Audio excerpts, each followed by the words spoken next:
নবীদের 1000 বছর আগে কষ্ট করে সমাজকে পরিবর্তন করে মিটিয়ে দিয়েছিল, জালিমদের হাতে মানুষকে মুক্তি দিয়েছিল, কৃতদাস প্রথাকে বন্ধ করে দিয়ে মানুষকে স্বাধীনতা দিয়েছিল।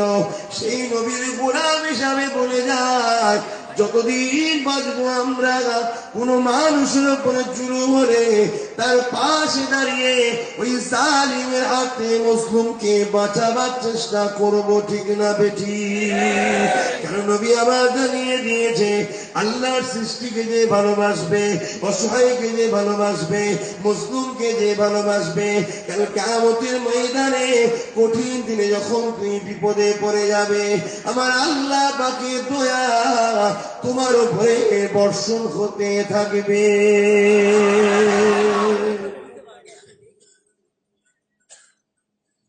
এই যুবকেরা, মায়ের কথা বলছিলাম, কিয়ামতের জিনিস আল্লাহ দয়া নবী শিশুবেলাতে নবী আমার মা বাপ দুজনকে হারিয়ে ফেলেছে।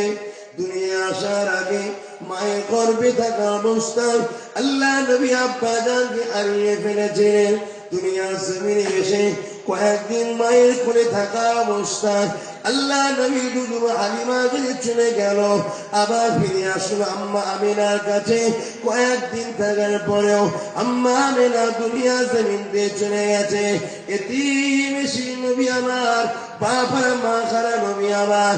এমন সময় দেখা যায় একদিন মদিনা নববীতে বসে আছে, একদিন দরবার শরীফে বসে আছে, হুজরা মুবারকে সাহাবাদেরকে বসে বসে দিনের কথা শোনাতে লেগেছে। এমন সময়তে একজন মহিলা বয়স্ক মানুষ আল্লাহ নবীর দরবারে আসতে লেগেছে। নবী আমার নিজের গায়ের চাদরটা দিয়ে ওই জায়গাটাকে পরিষ্কার, যে নবী আমার না খুলে কায়নাত হতো না, দুদুমা হালিমা হতো না, আম্মা আমিনা হতো না। সেই নবী দুদুমাকে এত ভালোবাসে, তাহলে নবী আমাদের আম্মাদের ঘরে আমাদের কেমন ভালোবাসতে হবে? আল্লাহ নবী বলেছিলেন, আমার সাহাবারা, আমার আম্মা যদি বেঁচে থাকতো আর আমি মুহাম্মদ যদি নামাজে দাঁড়িয়ে যেতাম, আমার মা যদি আমাকে ডাকতো, আমি মুহাম্মদ নামাজটা ছেড়ে দিয়ে আমার মায়ের ডাকে সাড়া দিতাম। আজকে সেই মা অপমানিত হচ্ছে না? আমার বাড়িতে না হয়, আপনার বাড়িতে না হয়, কারো না কারো বাড়িতে হচ্ছে। মা তো নাকি আজকে বৃদ্ধা আশ্রম হু করে করে উঠছে সমাজে, মেয়েদের কোনো খেয়াল নাই। কেন? হয়তো ঘুষ পাচ্ছে, অথচ আইন করা দরকার, আইন করা দরকার, করা ব্যবস্থা করা দরকার। যে সন্তান তার মা বাপকে খেয়াল করবে না, বাড়িতে রাখবে না, ভালোবাসবে না, ওই সন্তানদের 12 বছরের জেলের দরকার আছে, ঠিক না দেখি? আপনারা খুশি মনে বলছেন? এই আন্দোলন আমার 2016 থেকে কেউ শুনছে না, ও জন্য ভেবেছি নিজেই দল করবো, নিজেই ক্ষমতা দখল করবো, নিজেই আইন তৈরি করবো। কথা বুঝছেন না? বললেন আর কারো কাছে চাইতে যাবো না। এই কাজটা করা কি ভুল করছি? মায়েদের জন্য করা এটা তো দায়িত্ব। কত ব্যথা সহ্য করেছে, পেটে করে ঘুরেছে, রাত 12টায় কেঁদেছি, মা আদর করেছে, দুটোই কেঁদেছি, মা আদর করেছে, একটাই কেঁদেছি, মা আদর করেছে। একদিন না, 1 বছর 1.5 বছর ধৈর্য ভাইকে ধরে রাখবে। স্বামী পাশে শুয়েছে, বাচ্চাও আছে, স্ত্রীও আছে, হঠাৎ করে কেঁদে উঠলো। স্বামী বিরক্ত হয়ে কি বলে, মা কোনদিন বলেছো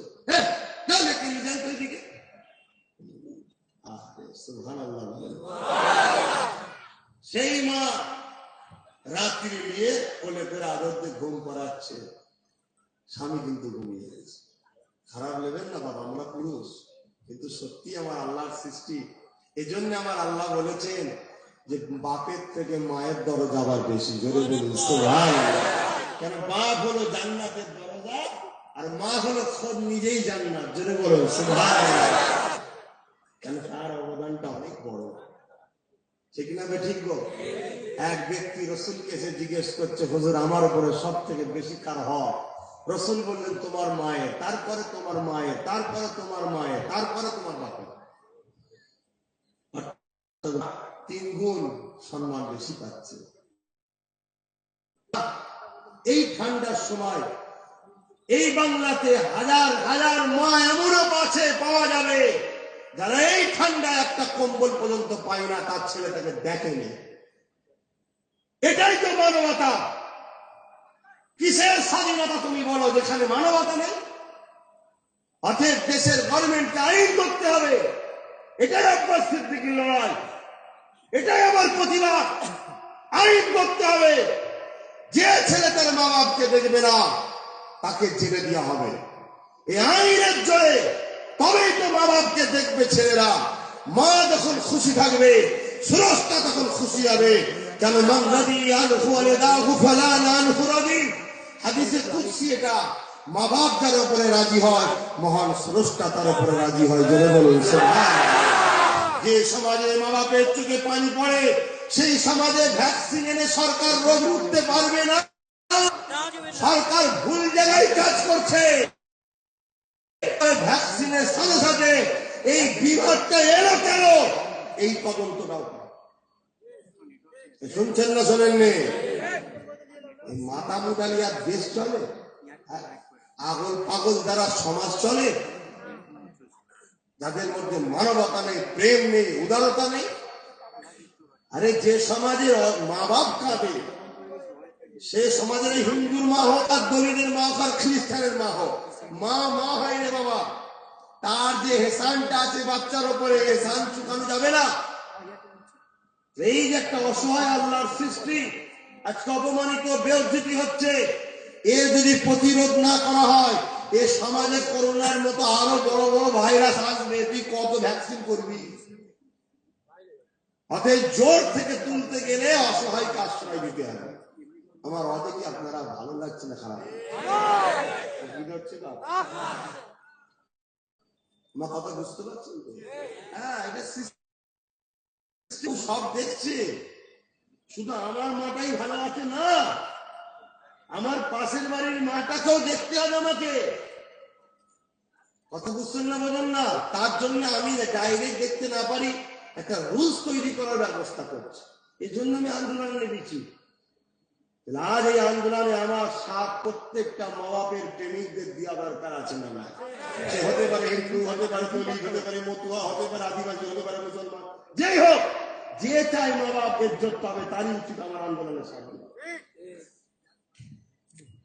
আর যদি জাত দেখতে চাও যে না ও মুসলমান, ওর মাথায় টুপি আছে, ওর আন্দোলনে কেন দাঁড়াবো? তাহলে ৭৩ বছর আমরা তো সর্বসময় আপনাদের ঘরে মুখ্যমন্ত্রী করলাম। আমি তো মুখ্যমন্ত্রী হতে এসিনি, আমি তো মায়েদের ইজ্জত বাঁচতে এসেছি। ওই একবারও তো ভাবলাম না ভোট দেবো।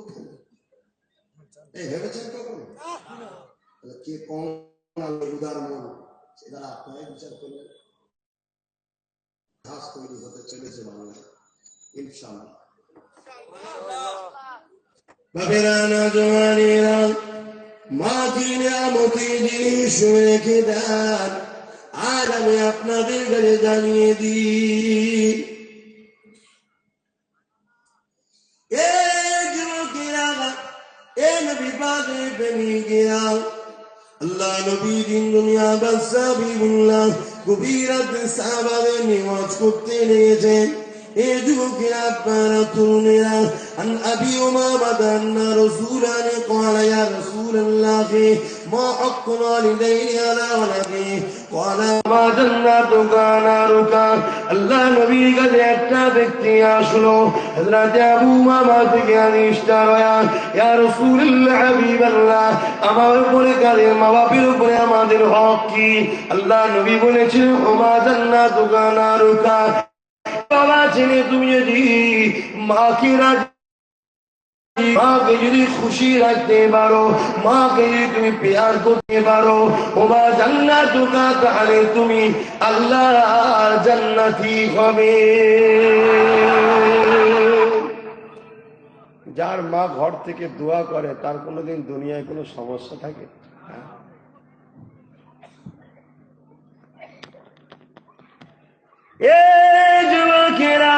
এ নবী পাকের প্রেমিকেরা, আজ যদি মাকে নারাজ করো, আল্লাহ নবী জানিয়ে দে তুমি জাহান্নামী হয়ে যাবে। বাস্তব একটা কথা পত্রিকাতে বেরিয়েছিল, এক বড় ডাক্তার, ভিআইপি ডাক্তার, স্ত্রীও ডাক্তার, স্বামীও ডাক্তার, মাকে বৃদ্ধা আশ্রমে দিয়ে এসছে। এটা অনেক জায়গায় বলেছি, আবার বলছি শোনেন। বৃদ্ধা আশ্রমে দিয়ে এসছে। অসুবিধা হচ্ছে নাকি? গরম লাগছে? বৃদ্ধা আশ্রমে দিয়ে এসছে।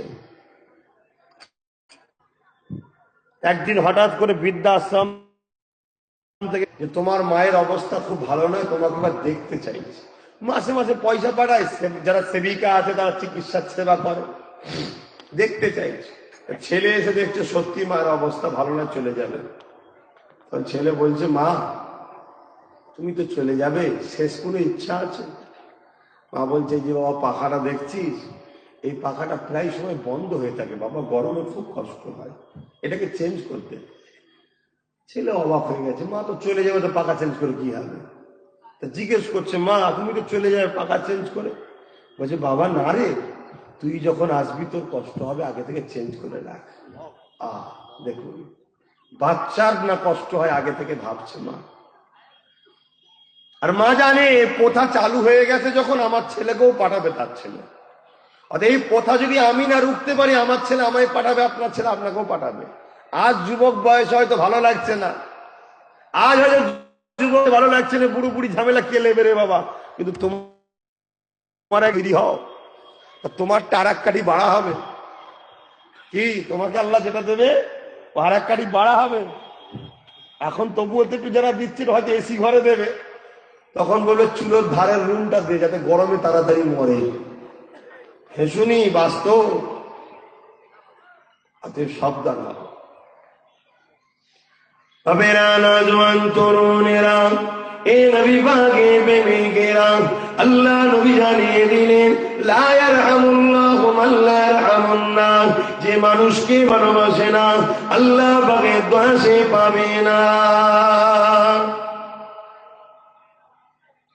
এ যুবকেরা, এ নবী পাকের প্রেমিকেরা, আজ থেকে 1000 বছর আগে আল্লাহ নবী দুনিয়া জমিনে আসলে নবী আমার এসে বলতে লাগলেন, এ আবু জেহেল, এ উতবা সাইবা, এ সমাজের মানুষেরা, নারীকে চিন্তু পুঁতে দিও না, নারীগুলোকে আছে, নারীদিওকে আল্লাহ সৃষ্টি করেছে।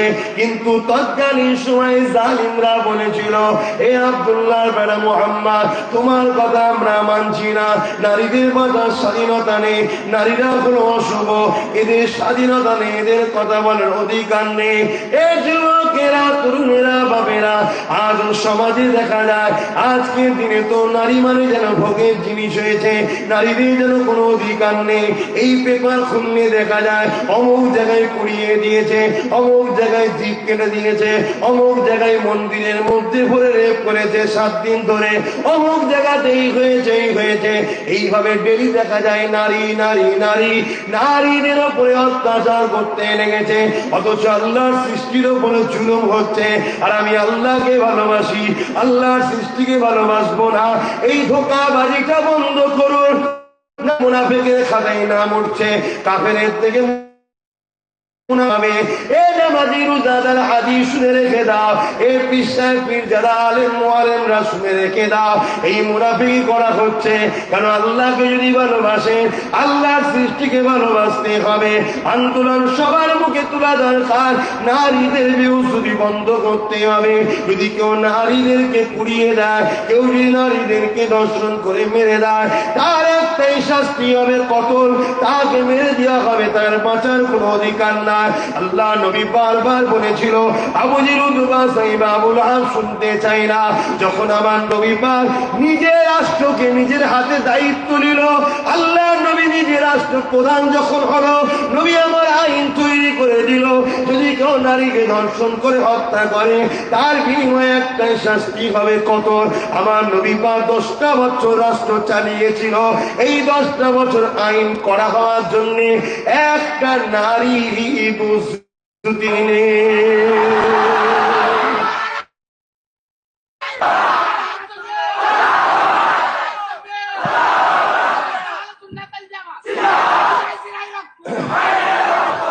এত বলে যখন হচ্ছে না, তাহলে আমাকেও তো ক্ষমতা দখল করতে হবে নাকি? হ্যাঁ, মা বোনেদেরকে বাঁচাবার জন্য আইন দখল করতে, ক্ষমতা দখল করতে কারা রাজি আছেন? হাত তুলে দেখান।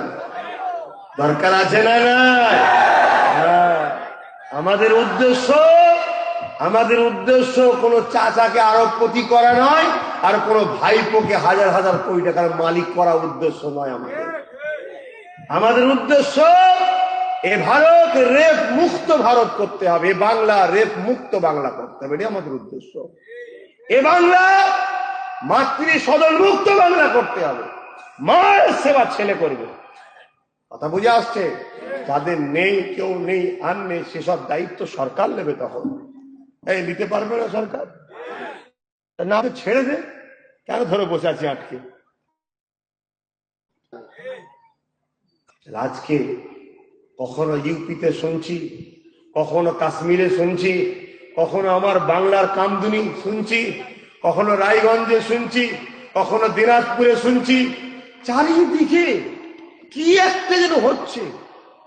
ধরো তাকে হিংস্রের মতো ঝাঁপিয়ে পড়লো, ছিঁড়ে মিড়ে খেয়ে পুড়িয়ে মেরে দাও, না গলা কেটে মেরে দাও, না জিভ কেটে দাও। এ কি হচ্ছে? এ আল্লাহর সৃষ্টিকে নিয়ে এইভাবে বেউজ্জতি হচ্ছে। মহান স্রষ্টা আমাদেরকে ছাড়বে না। 10 জন পাপ করবে, ভুগবো তো সবাই। তুই পাপ করবে, আমি ভুগবো কেন? অতএব আমার আল্লাহ হযরত নবী লূত আলাইহিস সালামকে বলেছিলেন, তোমার কওমের 80,000 লোককে মারবো, 40,000 ভালো, 40,000 খারাপ। নবী লূত বলছেন, আল্লাহ ভালো লোকগুলোকে মারছেন, খারাপ লোকগুলোকে মারছেন, ভালো লোকগুলোকে কেন মারছেন? আমার আল্লাহ ছিলেন ভালো লোকগুলো খারাপ লোককে বাধা দেয়। শুনছেন? আজকে কে আমপানের টাকা ঝেড়ে খাবে আর গরিব কাঁদবে? আমরা যদি প্রতিবাদ না করি, আমরাও বিপদে পড়বো। কথা ঠিক না বলি? এই সমাজ দুর্নীতি মুক্ত সমাজ করতে হবে, মানুষের বাঁচার স্বাধীনতা দিতে হবে। আজকেই পড়ছিলাম ভারতের সংবিধান, সেখানে দেখছিলাম মানুষের স্বাধীনতা কতটা দেশ দিয়েছে। আমরা তো নিজেদের সংবিধানই জানি না। এগুলো যারা করছে, এইসব রাজনীতি যারা করছে, এরা দেশের সংবিধান হয় জানে না, আর না এরা সংবিধানকে বুড়াগোল দেখিয়ে দেশদ্রোহীমূলক কাজ করছে। দেশবাসী প্রত্যেকটা মানুষের সমান অধিকার আছে। আজকে কি অত্যাচার হচ্ছে, বিশেষ করে নারীগুলোর উপরে জুলুম হচ্ছে, আর তারা বড় কমজোর হয়, তার উপর জুলুম হচ্ছে। বাবেরা নওজওয়ানেরা, আল্লাহ জানিয়ে দিলেন এই দুনিয়ার মানুষ ঘরে জন্ম হয়, ওই বাপ যেন মনে কষ্ট ব্যথা না নাই, ওই বাপ তুমি খুশি হয়ে যাও। কারণ আমি মহান স্রষ্টার পক্ষ থেকে জানিয়ে দে, মহান স্রষ্টা জানিয়েছে যা ঘরে নারী সন্তান হবে, এর মানে ওই বাপকে জান্নাতের সংবাদ দেয়। কত ভালো খবর। আজকে সেই নারী বিবাহ হচ্ছে না পণের জ্বালায়, ঠিক না? তো ঠিক। সেই নারী বিবাহ হচ্ছে না পণের জ্বালায়। এত আইন তৈরি হচ্ছে, নেতার বিরুদ্ধে বলা যাবে না আইন, নেতা চোর হোক তাও বলা যাবে না, নেতা দেশদ্রোহী হোক তাও বলা যাবে না, নেতা সব বিক্রি করে দিক তাও বলা যাবে না। এত আইন তৈরি হচ্ছে, অথচ এই সমাজে পণের জ্বালাতে মেয়েদের বিবাহ হচ্ছে না। এ আইন করছে না গভর্নমেন্ট, গভর্নমেন্টের দায়িত্ব। যে পণ নেবে, ওই পণ নেওয়ালা ওই পুরুষ, ওই পরিবারের ছেলে বাপ মাকেও জেল দেওয়া হবে, 12 বছরের জেল কি 6 বছরের জেল। এই আইন করতে হবে, তাহলে পণ বন্ধ হবে। গরিব তার মেয়েকে বিয়ে দিতে পারবে না, বাপের চিন্তা না মায়ের চিন্তা, না বোনটার কোনো টেনশন হবে না, বিয়ের অভাবের জন্য, টাকার অভাবের জন্য বিয়ে না হওয়াতে সে পাপ কাজে লিপ্ত হচ্ছে। সমাজে পাপ কাজও বন্ধ হবে, করোনার মতো বিমারও বন্ধ হবে। ঠিক না বেরে? এটাই তো আমার আন্দোলন। আমি চাই বাংলায় এমন একটা গভর্নমেন্ট আসুক, যে গভর্নমেন্ট আইন করবে পণ ব্যান, 2016 থেকে চিল্লাচ্ছি, কেউ শুনছে না। তাই আমি চিন্তা করেছি আর কারোর কাছে চাইবো না। নিজেরই যখন সবকিছু রয়েছে, আমরাই যখন গভর্নমেন্ট বানাই, আমরা নিজেরাই গভর্নমেন্ট হব, নিজেরাই আইন তৈরি, এজন্য করা হচ্ছে না।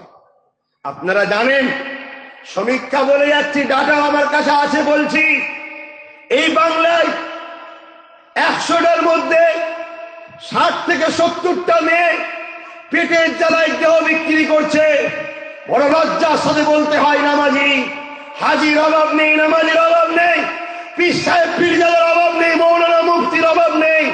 মাফ করবেন, আমি কারো বিরুদ্ধে বলছি না, দুঃখের কথা বলছি।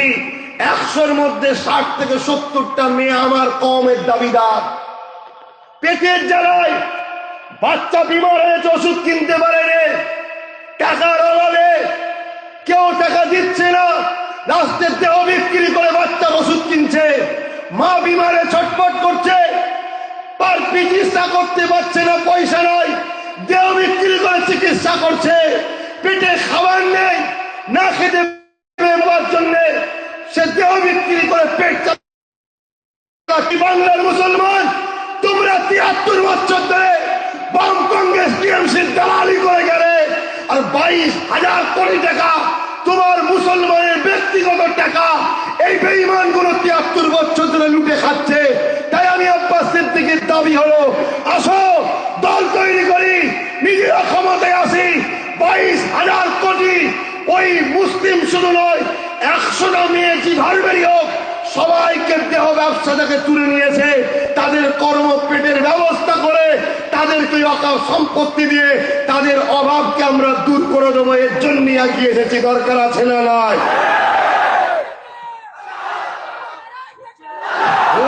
বুঝবেন না, আমি একজন পীর পরিবারের সন্তান, কি দরকার ছিল আমার এই কথা বলার?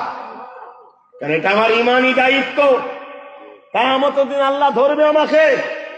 তুমি যেখানে যে বাড়ির জলসা হলো, হাজার হাজার লোক, লাখ লাখ লোক, সব ইয়ং জেনারেশন বেশিরভাগ তোমার পিছনে, কেন তুমি এই সিস্টেমটাকে চেঞ্জ করলে না? আল্লাহ তো ধরবে আমাকে। রাজনীতি করা তো হারাম নয়, হারাম নাকি? কে আছে? কোন হুজুর করেছে, কোন হুজুর করেনি, কোন বক্তা করেছে, কোন বক্তা করেনি, সেটা তেনার ব্যক্তিগত ব্যাপার। কথা বুঝে আসছে না? কিন্তু হারাম কি? যার সুগার হয়েছে সে মিষ্টি নাও খেতে পারে, তাহলে কি মিষ্টি হারাম? যার ফ্যাট হয়ে গেছে সে গরুর গোস্ত নাও খেতে পারে, গরুর গোস্ত হারাম? কথা বুঝে আসছে না? নাই। অথচ কে করেছে কে করেনি আমি জানি না, কিন্তু করা যখন হালাল, তাহলে আপনাকে করতে হবে। কোনটা করতে হবে? ওই মেয়েগুলো, অসহায় বোনগুলোকে নোংরা জায়গা থেকে তুলে নিয়ে আসবে। আজ বেটি বাঁচাও বেটি পড়াও টিপির স্লোগান, কত বড় মিথ্যুকিরা! বেটি কত বড় মিথ্যুক! এরা যদি প্রকৃত বেটির পক্ষে হতো, তাহলে এদের উচিত ছিল এই নোংরা জায়গাগুলো থেকে, পতিতালয়গুলো থেকে মেয়েগুলোকে উদ্ধার করে নিয়ে আসা। নোংরা জায়গা থেকে এই মেয়েগুলোকে উদ্ধার করে নিয়ে আসা। আমি বলেছিলাম বিজেপি হুকুমতকে, গভর্নমেন্টকে আমি বলেছিলাম, চলে আসুন, চলে আসুন, আপনার কাছে তো রাজকোষ আছে, তুলনামূলক আমি আমার মেহনতের গাঁটের পয়সা দিয়ে হলো, বাংলার অলিতে গলিতে ভিক্ষা চেয়ে হলো এই বোনগুলোকে উদ্ধার করব। আসুন আমরা একসাথে করি। কিন্তু আজকে শুধু মুখে বলছে বেটি পড়াও বেটি বাঁচাও, হাকিকাতে বেটির দিকে কোনো গুরুত্ব নেই এদের। আজকে আমার কেন্দ্র রাজ্যের যে মুখ্যমন্ত্রী, তিনি একজন মহিলা।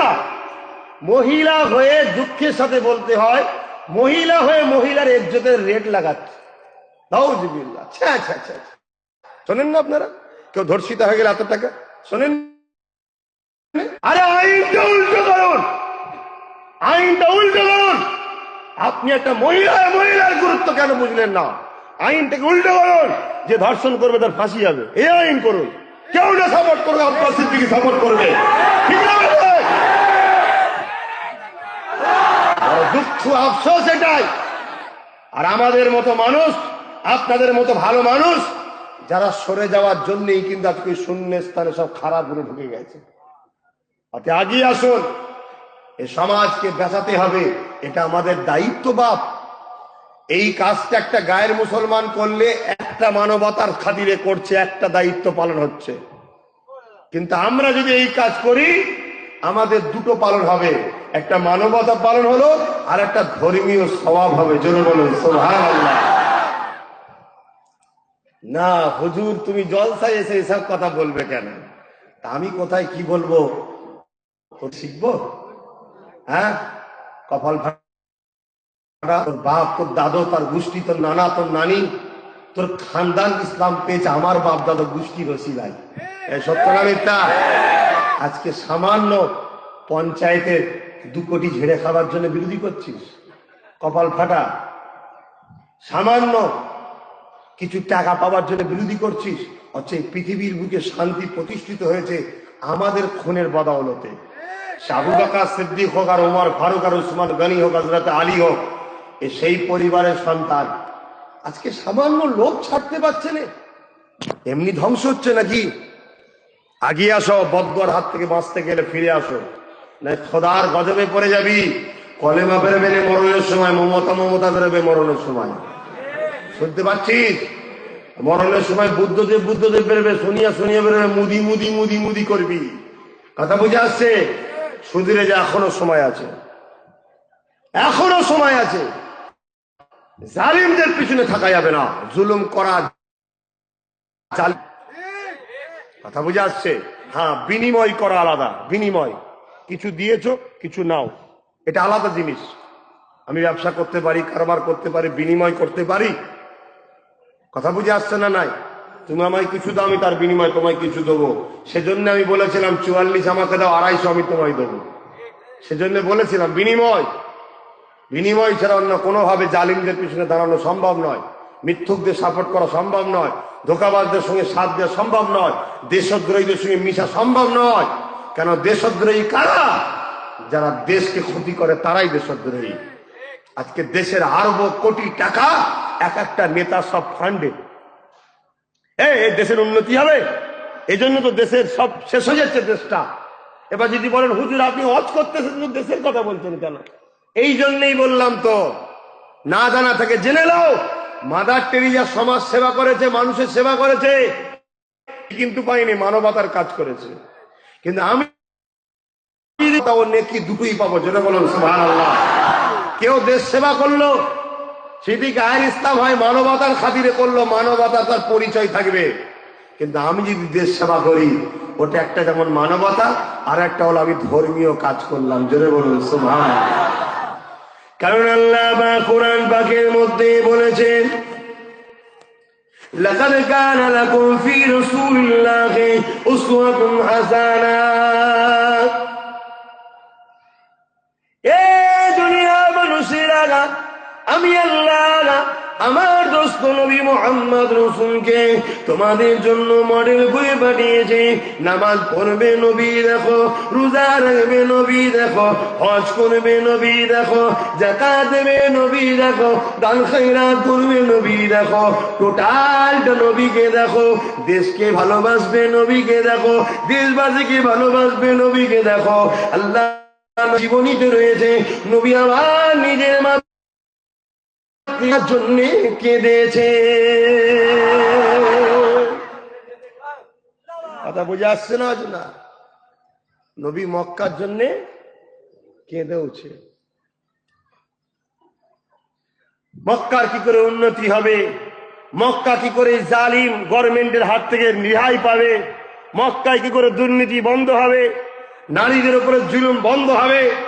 আল্লাহ নবী নিজের মাতৃভূমির জন্য কেঁদেছে। মাতৃভূমি ভালোবাসায় রসুল অক্লান্ত পরিশ্রম করেছে। জোরে বলুন সুবহানাল্লাহ। নবীর যদি আমরা গোলাম হই, আমাদের মাতৃভূমি কোনটা? ভারত, বাংলা, তার একটা অঙ্গরাজ্য। এই মাতৃভূমিকে ভালোবাসা, সেবা করা, তার দেখাশোনা করা, এটা আমাদের ধর্মীয় কাজ। জোরে বলুন সুবহানাল্লাহ। জানো না, শুনে লাও, শুধু মসজিদেই ইসলাম আছে তা নয়, বাজারেও ইসলাম আছে। কথা বুঝে? শুধু মুসলমানকে খাওয়ালেই যে ইসলাম, একটা গায়ের মুসলমানকে খাওয়ালেও ওখানেও ইসলাম আছে। জোরে বলুন সুবহানাল্লাহ। এক ইহুদি এসে নবীকে জিজ্ঞেস করলেন, ইসলামের সব থেকে ভালো কাজ কি? আল্লাহ নবী বললেন, খোদাত্মকে খানা খাওয়ানো সব থেকে ভালো কাজ। জোরে বলুন সুবহানাল্লাহ। এর নাম ইসলাম। আজ আমার সমাজে ক্ষুধার্তর সংখ্যা বাড়ছে না কমছে? এর জন্য দোষী কারা? নেতারা নয়? নেতারা দোষী নয়? তাহলে সেই জায়গায় আপনি বললে আপনার নামে গ্যাঁজার কেস দেবে, আপনি বলতে পারছেন না। আপনি বললে আপনার ঘর ভেঙে দেবে, বলতে পারছেন না। কিন্তু আমি বলছি, আমার কণ্ঠই তো সাথ দেওয়া দরকার, ঠিক না বেটি? আজ এই সমাজে মানবতার নামে মানবতাকে হত্যা করা হচ্ছে। এই সমাজে আমাদের ঘরে বারবার বলা হয়, মন দিয়ে শোনেন, ওনাদেরকে ওনাদের কাজ করতে দেন। এদিকে দেখুন, এই সমাজে বারবার আমাদেরকে বলা হয় বিজেপি চলে আসবে, বলে না? বিজেপি আসলে মেরে ফেলবে, বিজেপি আসলে মেরে ফেলবে। কাদের মারবে? বারবার বলা হয় মুসলমানকে মারবে। বলা হয় না? হয় না? আরে ধোকা দেওয়া হচ্ছে, ধোকা। ভয় দেখিয়ে ৭৪ বছর ধরে সেকুলারের নামে কমিউনাল মাইন্ডের লোকেরা আমাদেরকে শোষণ করেছে। শুনে রেখে দাও, আজকে যে গভর্নমেন্ট রয়েছে, এই গভর্নমেন্ট আমাদেরকে ভয় দেখাচ্ছে, বিজেপি চলে আসবে, বিজেপি চলে আসবে। কি হবে বিজেপি এলে? মেরে দেবে। কিন্তু এই সমাজে তুমি খোঁজ রাখো, ১০০-র মধ্যে ৮০টা মুসলিম ছেলে নির্দোষ, যাকে মিথ্যা গ্যাজার মামলায় জেলে ভরে রেখেছে। কেন? অপরাধ সে মুসলমান, অপরাধ সে মুসলমান। খুব ভালো করে এদের নাটকটা বোঝো। বিজেপি খোলা তরোয়াল নিয়ে তাড়া করেছে মুসলমানকে, মোল্লাদের তাড়াবো। আমার বাংলায় আর একজন পাগল বারবার বার করবো, ৫০ লাখ বার করবো। আরে পুরো দেশ তো তুরা চালাচ্ছিস, ৫ লাখ বার করে দেখা কত মায়ের দুধ খেয়েছিস, সেদিন দেখিয়ে দেবো। ঠিক না বেটে? পুরো দেশ তো তোরা চালাচ্ছিস, ৫ লাখ বার করে দেখা না, ৫০ লাখ পরের কথা। এগুলো শুধুমাত্র ঢপ। এই ঢপ দিয়ে একটা সম্প্রদায়কে নিজেদের ভোট ব্যাংক করতে চাইছে, অন্য কিচ্ছু নয়।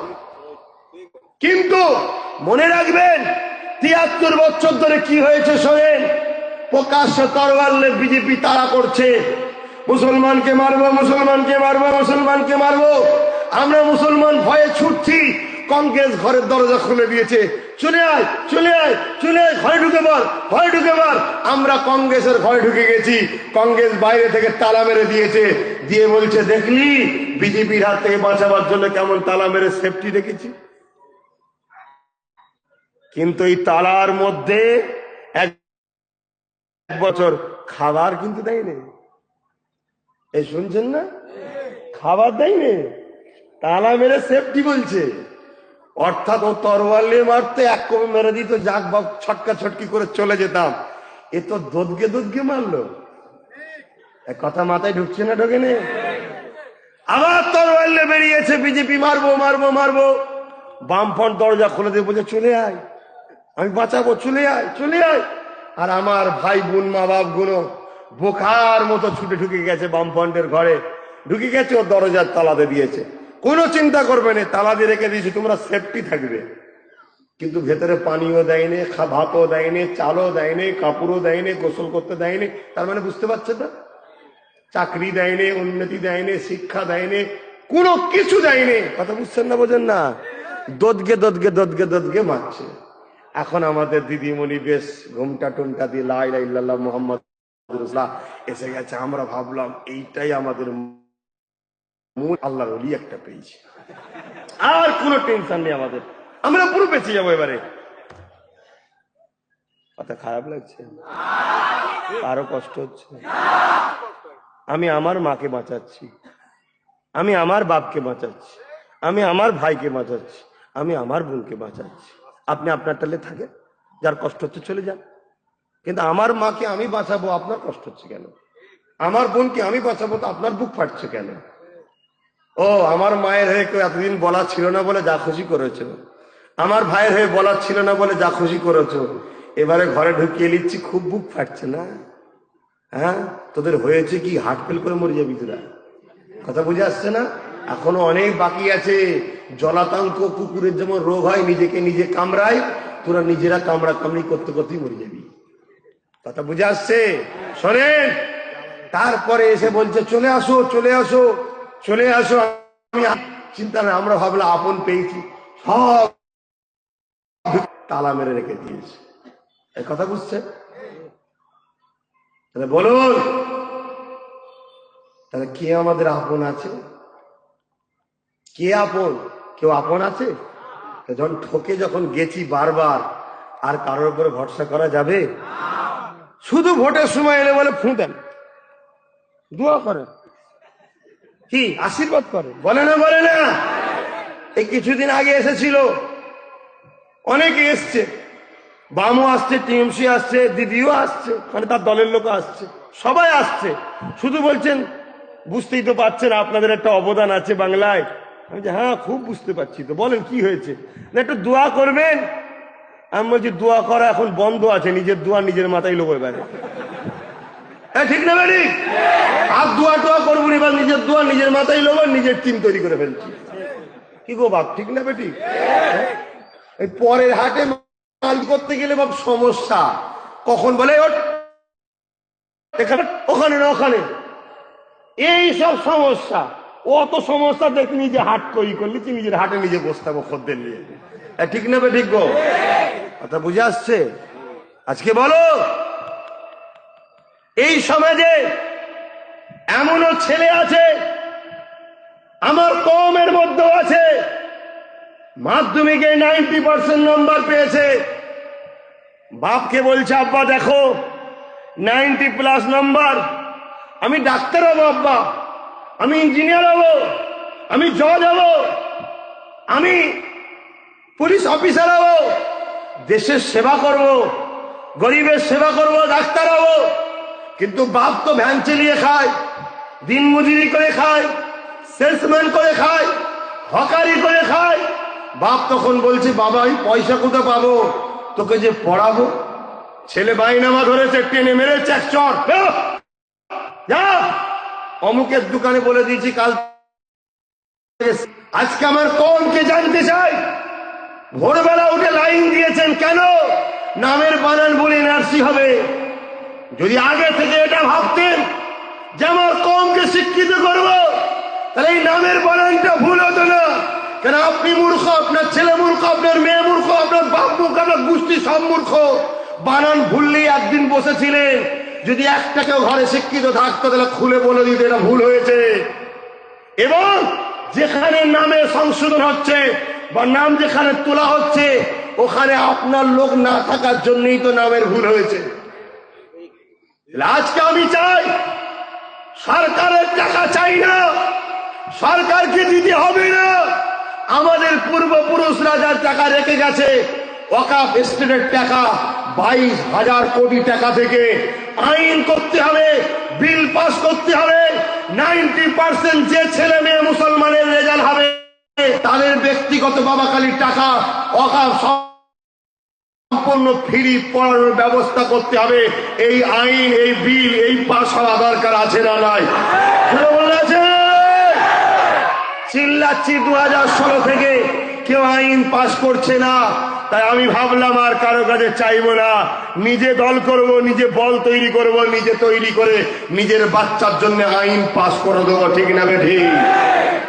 আর এই আন্দোলন শুধু মুসলমানের জন্য নয়, এই আন্দোলনের পাশাপাশি আদিবাসী ভাইদের বন দপ্তরের টাকা আছে, সেই টাকা থেকে আদিবাসী ভাই বোনদেরকে ফ্রিতে পড়াতে হবে। হিন্দু ভাইদের দেবত্ব সম্পত্তি আছে, সেই টাকা থেকে হিন্দু পরিবারের গরিব ভাই বোনেদের 90% নাম্বার করে তাদেরকে ফ্রি পড়াতে হবে। যে দেশে মূর্খর সংখ্যা বেড়ে যাবে, সে দেশ কখনো পৃথিবীতে নাম্বার 1-এ পৌঁছাবার শখ দেখলে হয় না। তাদের যায় সরকারি নিয়ে আসো না কেন, যার সঙ্গেই বন্ধুত্ব করুক না কেন, মূর্খর সমাজে বেড়ে গেলে সমাজ কখনো আগাতে পারে না। তাই আমি একজন দেশপ্রেমিক হিসাবে মনে করি গরিবের ঘরের ছেলেদের ঘরে এডুকেশন শিক্ষার দরকার আছে, এর জন্য সরকারের গুরুত্ব কম, ঠিক না বেটি? আজকে দেখুন না, সব খুলে গেল, সব খুলে গেছে, শিক্ষা প্রতিষ্ঠান নিয়ে এখনো টাল বাহানা চলছে। কেন বলেন তো? শিক্ষা প্রতিষ্ঠান খুললেই তো মিড ডে মিলের খাওয়াতে হবে, এই খরচ আছে, ওই খরচ আছে, পাস করলে চাকরি দিতে হবে, হ্যান করতে হবে, ত্যান করতে হবে, ওটা ক্লোজ করে দেবে। আর যত মূর্খ বাড়বে তত নেতাদের উপকার হবে। এক কথা বুঝছেন না, বোঝেন না?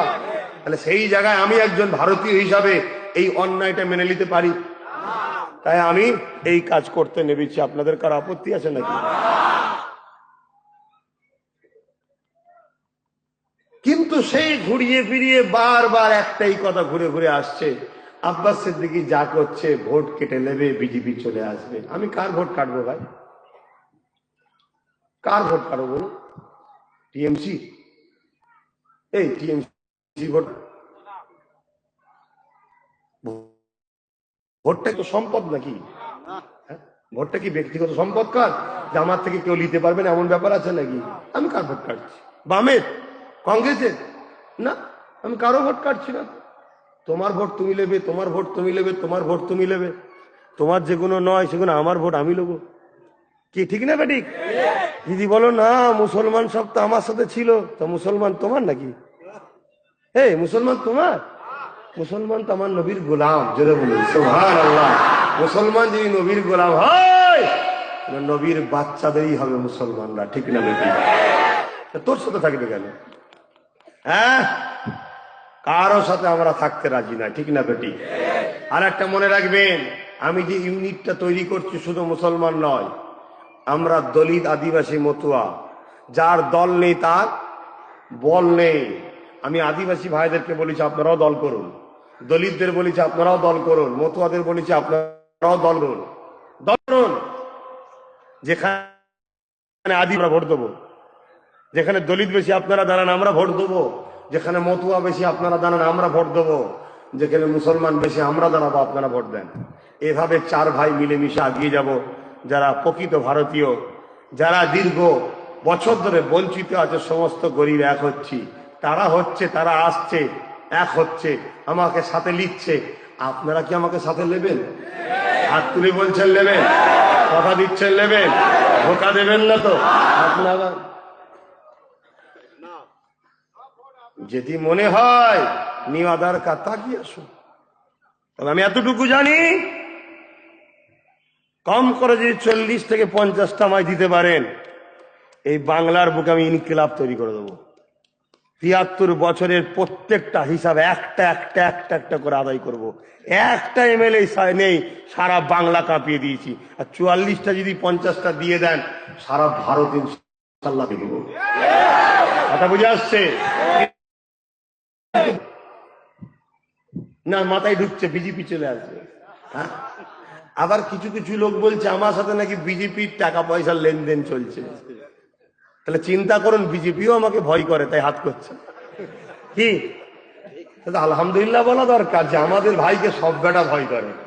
কি সব সময় নেগেটিভটা দেখতে হয়, কথা বুঝে আসছে না? পজিটিভ দিকে নেগেটিভটাও ভাবতে হবে। তো ভয় করে নিশ্চয়। কত টাকা দিয়েছে জানেন না? জানেন কত টাকা দিয়েছে? 22,000 কোটি টাকা দিয়েছে। নেবেন কিছু ভাগ? কারা বলছে? হিন্দু ভাইরা, দলিতরা, আদিবাসীরা? কারা বলছে? যারা এই পার্টি থেকে ফান্ড পায়, দালালি পায়, তারা বলছে। তুমি কুসুসা ভালো, কি ঠিক নেবে? ঠিক। হ্যাঁ, বড় দুঃখ তো এই জায়গায়। হ্যাঁ, কিন্তু আমি আপনাদের ঘরে বলবো, বাপ অসুবিধা হচ্ছে না? এটা জানা দরকার। আমি ভাই অসুবিধা হচ্ছে নাকি? কেন, পার্সোনাল জলসা তো আমি প্রথমেই বলি যে বলা উচিত নয়। তারপরেও মানে মেমোরিটা এখন এইটাই লোড হয়ে আছে, তো যেখানেই যাই শুধু এই বেরিয়ে পড়ছে। ভাই না, জানা দরকার। অনেক মানুষ আছে ভুল বুঝে আছে, তাদেরও জানা দরকার যে কি করতে চাইছে, তাদেরও জানা দরকার। সবচেয়ে বড় কথা, আমি তো সর্বপ্রথম দিদিমণিকেই বলেছিলাম যে আমাকে 44টা জায়গায় দিন, বাকি জায়গায় আমি সাপোর্ট করবো আপনাকে। এর থেকে ভালো কথা কিছু ছিল ভাই? যে 44 জায়গায় আমি দেবো, আপনি সিট দেবেন না, তাহলে ভোট ভাগও হবে না, বিজেপি আসবে না। ঠিক না ঠিক? আপনি যে 250 জায়গায় দেবেন, ওই জায়গায় আমি দেবো না, দেন, আমি আপনার হয়ে প্রচার করবো যে ভোট ভাগ করিস না, দিদিকে ভোট দে। এর থেকে ভালো অফার কিছু ছিল? কিন্তু সব যদি মনে করে একাই খাবো। একটা গল্প শুনেছিলাম ছোটবেলায়, গল্পের কিন্তু বোঝার ব্যাপার আছে। একটা লোক একজনের কাছে গিয়ে বলছে, ভাই আমাকে কিছু একটা দাও যাতে করে আমার বিনা খাটাতে ইনকাম হয়। তা সে লোক দুটো পাথর দিয়েছে, দিয়ে বলছে পাথরটা ঘষবে, যা বলবে তাই হবে। তো তোমার যদি একটা হয়, পাশের বাড়ির দুটো হবে। তো এসে ঘষেছে, আমার একটা গাড়ি হোক, পাশের বাড়ির দুটো গাড়ি হয়ে গেছে। ঘষেছে, আমার একটা বাড়ি হোক, পাশের বাড়ির দুটো বাড়ি হয়ে গেছে। এরকম যাই বলে পাশের বাড়িতে দুটো হয়। বলছি তো হিংসুক, তো ও তো একা খাবো, সব হিংসুক। বলছি তো হচ্ছে না, তো আমার থেকে ওরা বড় লোকই হয়ে যাচ্ছে দিনকে দিন, আমি যে গরিব গরিব রয়ে গেলাম। বলছে দাঁড়া, ও ঘষে বলছে আমার এক চোখ কানা হয়ে যায়। ভাবছে পাশের বাড়িতে দুটো চোখ কানা হবে, ও দেখছে ওর চোখ কানা হয়ে গেছে, পাশের বাড়ি কিছুই হয়নি। মানে ব্যাপারটা কি? ভালো দিকে বললে হবে, খারাপ দিকে বললে হবে না, ওর ওটা খেয়ালই নেই। তা আমি বলেছিলাম যে 44টা আমায় দেন, বাকিটা আমি দেবো খুনি, সবাই মিলে লড়বো। ভাবছে ও পেয়ে যাবে, ক্ষমতা এসে যাবে। আমি যে লুটে পুটে সব বাইক এলে আমার কাছে রেখেছিলাম, এটা তো চলে যাবে, তাহলে ও হবে না। ওই ঘষতে গেছে, বলছে ওর এক চোখ কানা হোক, প্রত্যেকে আমার চোখ কানা, প্রত্যেকে পুরো বাংলা থেকে চলে যাচ্ছে। বলে কথা বুঝাচ্ছে না? আচ্ছা বলুন তো ভাই, আমার কিছু হারাবার আছে? আমি মুখ্যমন্ত্রী, আমার কোনো এমএলএ পদ আছে না, আমার হারাবার কি আছে? কিন্তু কার হারাচ্ছে সেটা তেজস্বী যাদব বুঝে গেছে। ওকে বলা হয়েছিল, ওকে বলেছিল যে 10টা সিট দে, 10টা ভোট করবো, দিল না, 20 জায়গায় দিল। তো 20 জায়গায় দিয়েছে, ওর ক্ষমতা চলে গেছে। চলে যাওয়ার পরে বলছে ও সিট দিয়েছে, আমি চলে গেছি। কত বড় মূর্খ! ও তো দিয়েছে 20 জায়গায়, তা 20 জায়গায় লোক নেই, ওকে ভোট দিয়েছে, বাকি জায়গায় তো সিটই দেয় না, তো ভোট দিল কি করে? বাকি জায়গায় কোনো বিজেপি বেরোলো কি করে?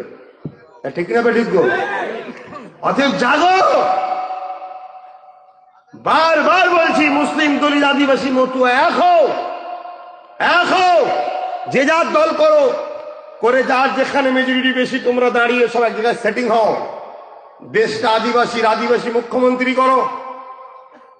কথা বুঝে আসছে? দলিত মতুয়াদের মধ্যে স্বরাষ্ট্রমন্ত্রী করো, মুসলিমদের মধ্যে একটা বড় মন্ত্রী তৈরি করো, মিলেমিশে কাজ করো, তবে তো তোমরা কামিয়াব হতে পারবে, না তো সব বেকার হয়ে যাবে।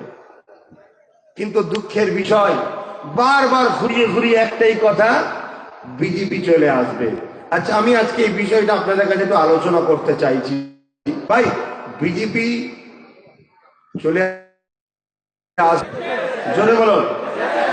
ভারতবর্ষ প্রধানমন্ত্রীকে কোন সরকারের? বিজেপি। দেশটা চালাচ্ছে কারা? সব বিজেপি।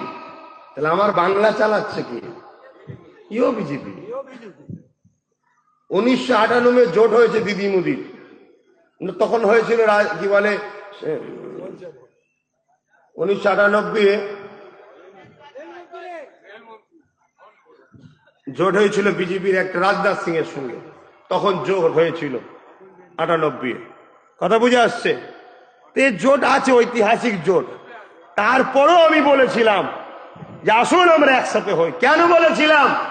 2019 যখন দেখলাম 18টা বিজেপি পেয়ে গেল, তখন আমি ভাবলাম যে ঘোমটার পিছনে কিছু একটা রহস্য আছে, এ দেখতে হবে। দেখতে গিয়ে দেখলাম জোরে সর্বনাশ, বিরোধী শূন্যর নামে বাম কংগ্রেসকে পিটালো, নমিনেশন ফাইল পর্যন্ত জমা দিতে দিল না, কিন্তু বিজেপি জমা দিল, বিজেপিকে রুখলো না। সত্য কথা বলছি না মিথ্যা বলছি? যারা সত্য বলছেন জোরে বলুন, সত্য না মিথ্যা? তাহলে আমি গল্প বলছি না তো? হয়েছে না হয়নি? তাহলে আমার প্রশ্ন, বাম কংগ্রেসকে বিরোধী শূন্যের নামে রুখলেন, বিজেপিকে নমিনেশন জমা দিতে দিলেন, কারণটা কি? কারণ হচ্ছে এটাই, বাম কংগ্রেস যদি বিরোধী হিসাবে থাকে, যে কোনো মুহূর্তে মুসলিম ভোটটা আবার ফিরে বাম কংগ্রেসে চলে যেতে পারে।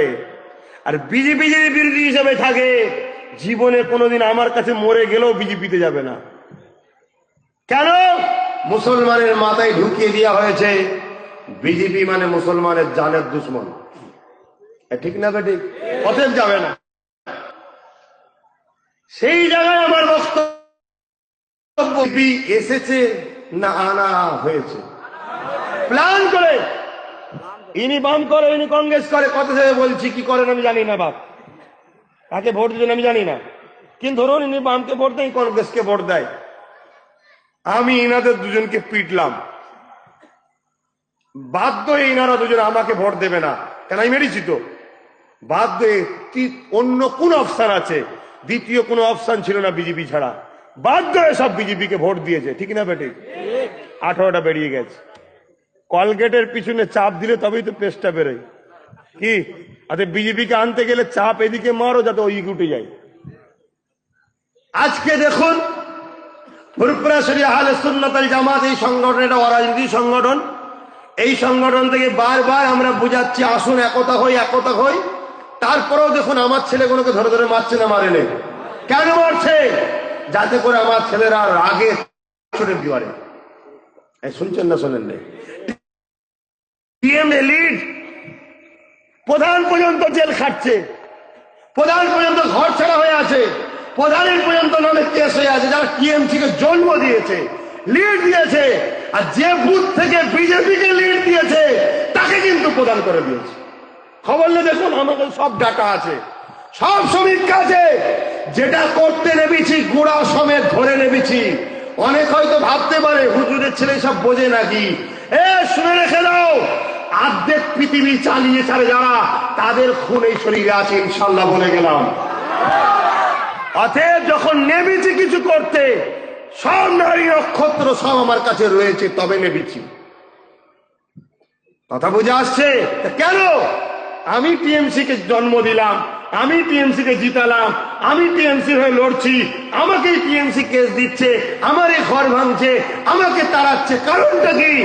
যাতে করে আমরা টিএমসিটা ছেড়ে দিই, বিজেপিতে যাই। কেন? আমার কন্ট্যাক্ট আছে 10 বছর পর বিজেপিতে।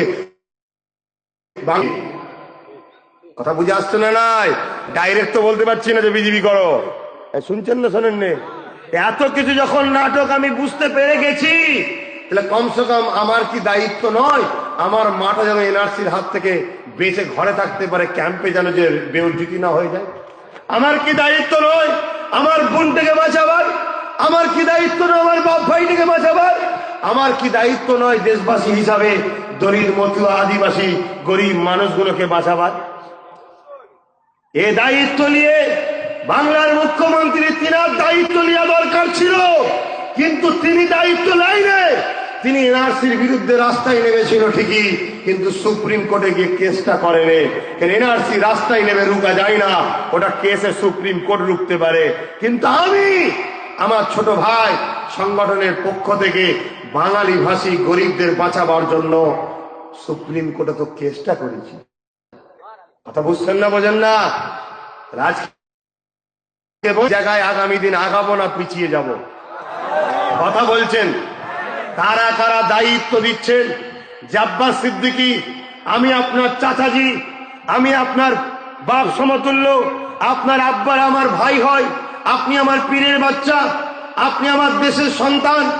কারা কারা যুবকরা দায়িত্ব দিচ্ছেন যে আপনি আমার ভাই হন, আমি আপনাকে ভাই হিসাবে দায়িত্ব দিলাম।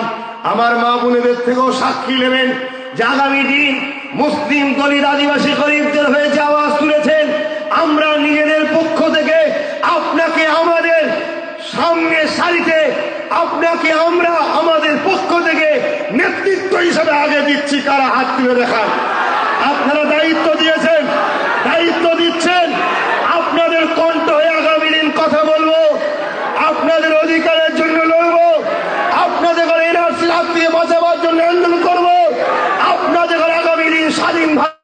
মাথা তুলে গণতান্ত্রিক দেশে বেঁচে থাকার জন্য কি আপনাদের জন্য আগামী দিন রাজশক্তি করতে পারি তো নাকি? আপনাদের জন্য আগামী দিন এমএলএ প্রার্থীর জন্য লোককে দাঁড় করাতে পারি তো নাকি? ভাইয়ের আমার, এই দায়িত্ব দিলেন, হাত নামান, গাছে তুলে মই কেনে নেবেন না তো। গুটি কতক লোক 20-50টা হাত তোলেনে হয়তো। আমিও জানি প্রতিটা বুথে 1000 ভোটার থাকলে 900 এখন আব্বাস সিদ্দিকীর দিকে, আলহামদুলিল্লাহ। কথা বুঝে আসছে, আমিও জানি। আর শুধু মুসলিম পাড়ায় নয়, খবর নেন ভেতরে ভেতরে সবাই আমায় ভালোবাসে। কেন? আমি মানুষ, তারাও মানুষ। মানুষ, রাজনীতি হলো দুটো বিষয়, দেশ সেবা আর দেশবাসীর সেবা, এর নাম রাজনীতি, ঠিক না বেটি? তো সেই জায়গায় আপনারা তাহলে ইজাজত দিয়েছেন, তাই তো নাকি? আমি কার সঙ্গে জোট করব না করব আমার ব্যাপার। আবার জোট করি, আপনাদের কারো আপত্তি আছে? যারা দায়িত্ব দিয়েছেন তাদেরকে জিজ্ঞেস করছে, আপত্তি আছে? আমি যদি দিদির সঙ্গে জোট করি, আপত্তি আছে? হাত তুলে দেখান, আপত্তি আছে? হাত নামান। আমি যদি বাম কংগ্রেসের সঙ্গে জোট করি, কারো আপত্তি আছে? আপত্তি আছে? হাত তুলে দেখান। আপত্তি নাই তো? আপত্তি নাই তো? যদি এদের কারো সঙ্গে জোট না করে বাইরে বাইরে থেকে আরো কিছু নিয়ে এসে যদি নতুন কিছু করি, অসুবিধা আছে? হ্যাঁ, অসুবিধা আছে। একটা কথা মনে রাখবেন, আমি আহ্বান দিয়েছি, আবার এখান থেকে আহ্বান দিচ্ছি, বাম, কংগ্রেস, টিএমসি সবাইকে ডাকছি, আসুন এক হয়ে বিজেপিকে রুখবো।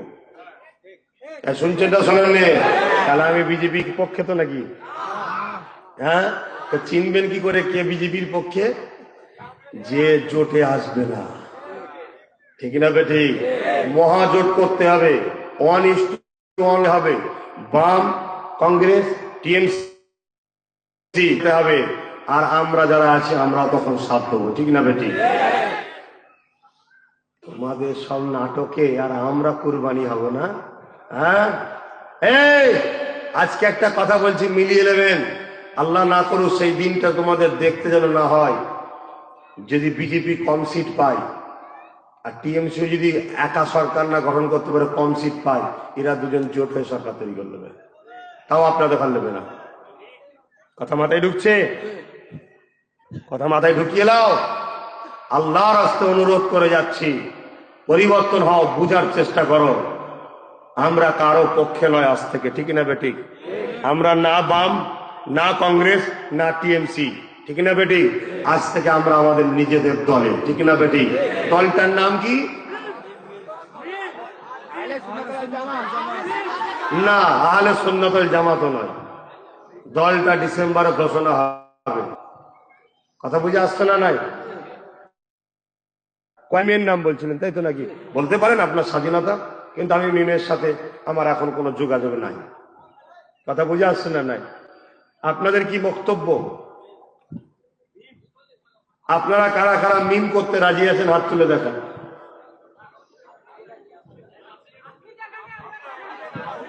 না, আপনার স্বাধীনতা থাকতে পারে, আমার জানতে চাইছি।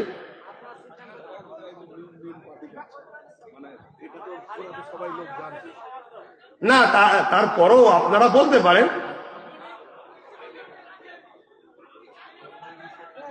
আলহামদুলিল্লাহ, আলহামদুলিল্লাহ।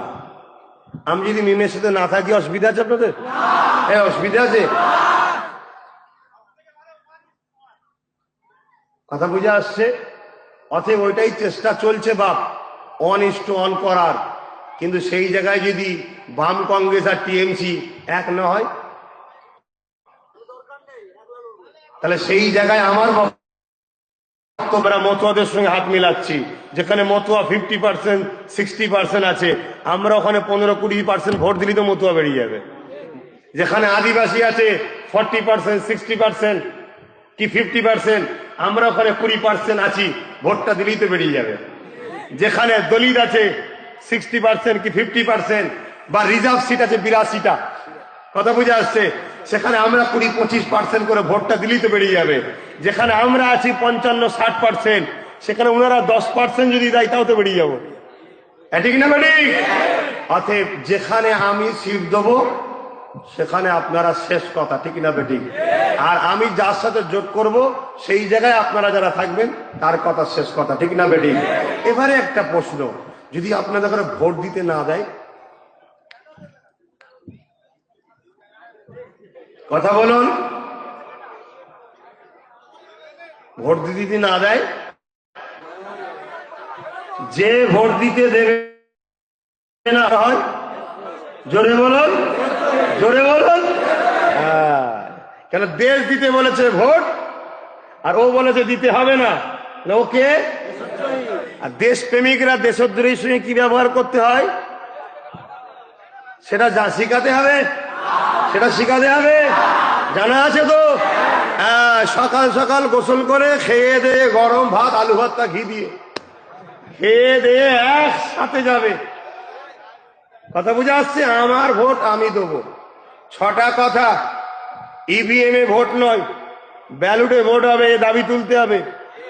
আমি একা নয়, বামকেও তুলতে হবে, কংগ্রেসকেও তুলতে হবে, টিএমসি কেও তুলতে হবে। যতদিন ইভিএম আছে ততদিন বিজেপি আছে, ইভিএম নেই বিজেপি নেই। অতএব ইভিএম যদি থাকে, ওই 21-এ বিজেপি আসছে, তুমি মহাজোট করো আর দুনিয়ার জোট করো, আসছে।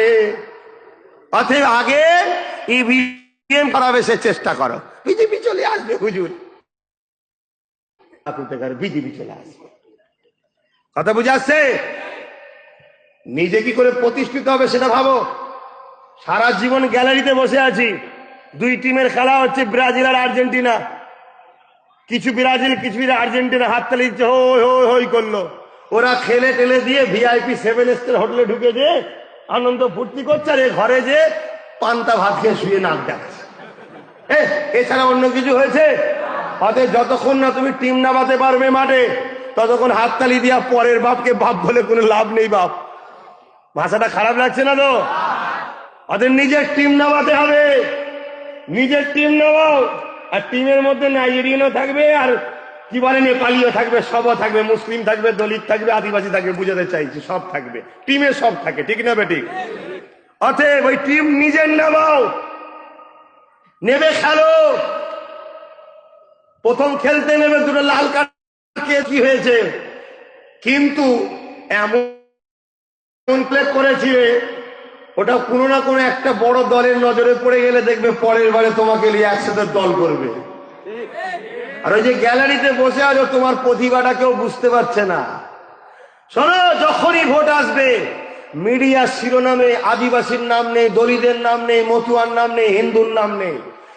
মিডিয়ার শিরোনামে একটাই নাম থাকে, সংখ্যালঘু মুসলমানের ভোট, ঠিক না বেঠিক?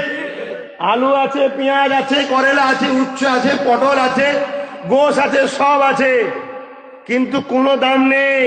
ওর মজাটাকে তুলতে গেলে নুনের দরকার হয়। তা তোমরা হলে নুন, শুনতে কম লাগতে পারে, কমজোর সবাই মনে করতে পারে, অবহেলা করতে পারে। নুন মুসলমান অবহেলা করতে পারে, কিন্তু গোস্তর টেস্ট বার করতে গেলে তোমায় লাগে, আলু পটলের টেস্ট বার করতে গেলে তোমায় লাগে। অতএব তুমি আজ থেকে শপথ নাও, নুনকে এত অবহেলা করিস, আমি আর কার হাড়িতে যাব না, পড়ে থাকবো, তাদের নুন পানি খেয়েও সারা আনতি আছে, ঠিক না বেরি? আমি ধোকা দিচ্ছেন না তো আপনারা আমাকে? আমি নবিয়ানা মেম্বারে দুয়ার মাহফিলে বলে যাচ্ছি, ডিসেম্বরের শেষে ইনশাল্লাহ দল ঘোষণা হবে। কার সাথে জোট হবে না হবে ওই দায়িত্বটা আমার। আজ থেকে আপনারা বামও নয়, কংগ্রেসও নয়, টিএমসিও নয়, ঠিক না বেঠিক? আজ থেকে আপনারা বাবাজির সাথে, ভাইয়ের সাথে। কথা দিচ্ছেন? কথা দিচ্ছেন? হাত তুলে বলুন কথা দিচ্ছেন। যদি এটা সত্য হয়, আপনারা যদি আমাকে 40 থেকে 50টা বার করে দিতে পারেন, আমি দায়িত্ব নিচ্ছি, বাংলার অলিতে গলিতে যে কোনো প্রাণে যখনই কোনো সমস্যায় পড়বেন, সমাধানের জন্য আপনার পাশেই বাচ্চাকে পাবেন। কথা বুঝে আসছে? কথা দিয়ে গেলাম। বড় আফসোস, বড় আফসোস, মুর্শিদাবাদের চিন্তা করুন, কত সংখ্যা বেশি, বস্তি কত, কিন্তু দুঃখের বিষয় 80% কম বেশি হবে কি 85% মুসলমান। একটা বিশ্ববিদ্যালয় নেই, একটা বিশ্ববিদ্যালয় নেই। লোকসভা ভোটের আগে আন্দোলন করেছিলাম, ওদের ঘরে যে বললো দেবো, আর মাথা মোটা মুসলমান রাগ করবে না, দুঃখে বলছি, দেবো বলেছে, ভেসে গেছে। জিতার পরে আর কোনো খবর নেই। শুনছেন না? আর কোনো খবর নেই। মুর্শিদাবাদে আমার কাজ চলছে। মুর্শিদাবাদের মানুষ যদি আমাকে মুর্শিদাবাদ দেয়, মুর্শিদাবাদে আমি বিশ্ববিদ্যালয় দেবো। কথা বুঝে আসছে না? নাই। অতএব যদি এই বাচ্চাকে নিজের মনে করো, শেষ অপশন কিন্তু এটাই। জীবনে তো অনেককে দিলে, চোরকে ভোট দিলে, তুলাবাজকে দিলে, গুন্ডাকে দিলে, ডাকাতকে দিলে, বদমাইশকে দিলে। কথা বুঝে আসছে না? কত লোককে ভোট দিলে, একটা বার খানদানিকে ভোট দিতে পারবে? একটা বার দিতে পারবে? বা দেশপ্রেমিককে ভোট দিতে পারবে? পারবে তো নাকি? যদি পারো তৈরি থাকো ভেতরে ভেতরে। 6টা কাজ দিয়েছি, মাথায় রাখবে। নাম্বার 1, নামাজ তো 5 ওয়াক্ত পড়তে হবে বাপ, এটা আল্লাহর হুকুম। নামাজের পর আমার জন্য একটু দোয়া করবেন। নাম্বার 2, মা বাপ, ভাই বোন, নানা নানি, দাদা দাদি, খালা খালো, আত্মীয় স্বজন যা আছে সব কানে কানে বুঝান, প্রকাশ্য নয়, কানে কানে, ভেতরে ভেতরে সব তৈরি করে রাখে। পর্দা দিয়ে ঘিরা আছে, ভেতরে বিল্ডিং চলছে, কেউ বুঝতে পারছে না। বিল্ডিং কমপ্লিট, পর্দা খুলে দাও, ঠিক দিনে দেখবেন কাজ শেষ, দিশে হারা হয়ে যাবে। কথা বুঝে আসছে না? নাই। 3 নম্বর কথা, বাম, কংগ্রেস, টিএমসি, আমি আহ্বান করছি সবাইকে আসতে হবে জোট করার জন্য। যে আসবে না জানতে হবে সে বিজেপির সঙ্গে আছে। অতএব বিজেপি যেমন বিরুদ্ধে, তারও বিরুদ্ধে আমরা। ঠিক না বেঠিক? সত্য বলুন, ঠিক না বেঠিক? 4 নম্বর হলো না, ব্যালটে ভোট হবে। এই আন্দোলন আমি করছি, সবাইকে করতে হবে। যে করবে না জানতে হবে কট অফ কেস আছে। শুনছেন? 5 নম্বর হলো ঠিক দিনে, ঠিক সময়ে, ঠিক জায়গায় ভাইজানের চিহ্নে ভোটটা দিতে হবে, বাবাজির চিহ্নে ভোটটা দিতে হবে। কথা বুঝে আসছে? 6 নম্বর হলো আইন করতে হবে। যে দলে দাঁড়িয়ে টিকিট নিয়ে জিতবে, জিতার পরে ওই দল ছেড়ে বিক্রি হয়ে অন্য দলে যেতে পারবে না। ভালোবেসে দিদিকে ভোট দেবার, দিদির দলের লোক বিক্রি হয়ে 70টা চলে যাবে বিজেপিতে। 70টা কেন বললাম বুঝতে পারছেন না? আমার কাছে নাম ধরে ধরে বলে দেবো, সব জানা আছে, লিস্ট আছে, সব বেরিয়ে চলে যাবে। তুমি কি বকছো? হ্যাঁ, তুমি ভুলে গেলে বিহারের আগের ইলেকশনে কি হলো? সবাই বিজেপি তারাও নীতিশ কুমারকে ভোট দিল, আর নীতিশ কুমার জিতার পরে চলে গেল সুরসুর করে। কথা বুঝে আসছে না? নাই। অতএব আইন খারি যাবে, নতুন করে ভোট হবে। ঠিক না বেঠিক? এই আইনে সই করবো আমি, বামও করবে, কংগ্রেসও করবে, টিএমসিও করবে, সমস্ত রাজনীতি দল সই করবে। যে দল থেকে দাঁড়াবে 5 বছর থাকতে হবে, বেরিয়ে চলে গেলে হবে না। কারণ আমি ভরসা করে তোমায় ভোট দিলাম, বেরিয়ে চলে, ধোকা নয়। কথা বুঝে আসছে? এই কটা কথা তোমরা অলিতে গলিতে তোলো আওয়াজ। কথা বুঝে আসছে? সবাইকে মানতে হবে। তো যাক, আমি সংক্ষেপ করব। বিদায় লিবার আগে কালকে আমার মতো কোনো হুজুর বা পীর সাহেব, মৌলী সাহেব, মুফতি সাহেব যদি বলে আব্বাস সিদ্দিকীর কথা শোনা যাবে না, ওর কথাই ভোট দিও না, ওর কথা শোনো না, তাহলে আপনারা কি করবেন? কথা বলুন, কি করবেন? একটাই কথা বলবেন, যার সাথে আগে অদা দিয়েছে আগে তারটা করি, তারপরেরটা আপনার দেখবেন। কেন? এই বাংলায় অনেক বক্তাকে আপনারা সুযোগ দিয়েছেন, অনেক সংগঠনকে সুযোগ দিয়েছেন, দিয়েছেন না দান্নে? হ্যাঁ, অনেক এমনও ছিল, কত নেতা বাপরে বাপ দাদা হুজুরের জন্য কিছু করতে পেরেছে? একটা হসপিটাল, একটা স্কুল, একটা কলেজ কিছু করতে পেরেছে? গরিব মানুষদের জন্য কিছু করতে পেরেছে? আচ্ছা, একটা বার এই বাচ্চাকে সুযোগ দিতে হবে। এটা দাবি ভালোবাসার, এটা দাবি নয়। কিয়ামতের দিনে কিন্তু জবাব দিতে হবে। কেন? এখানে যে কথা আমি জানি, তুমি সে কথা জানো না। এ লড়াই বাঁচার লড়াই, এ লড়াই দেশের গণতন্ত্র বাঁচাবার লড়াই, এ লড়াই মাতৃভূমির প্রেমের লড়াই, এ লড়াই মা বোনকে রেপের হাত থেকে বাঁচাবার লড়াই, এই লড়াই গরিব মানুষদের এনআরসির হাত থেকে বাঁচাবার লড়াই, এই লড়াই আমার মসজিদ মাদ্রাসার ইজ্জত আবরু বাঁচাবার লড়াই। কে একজন বলল মসজিদে আজান মাইকে দেওয়া যাবে না?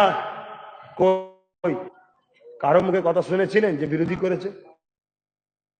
এমএলএর প্রতিবাদ একটা এমএলএ করলে মানায়, একটা এমপির প্রতিবাদ এমপি করলে মানায়, মুফতির ফতোয়া মুফতি কাটলে মানায়, ঠিক না বেঠিক গো?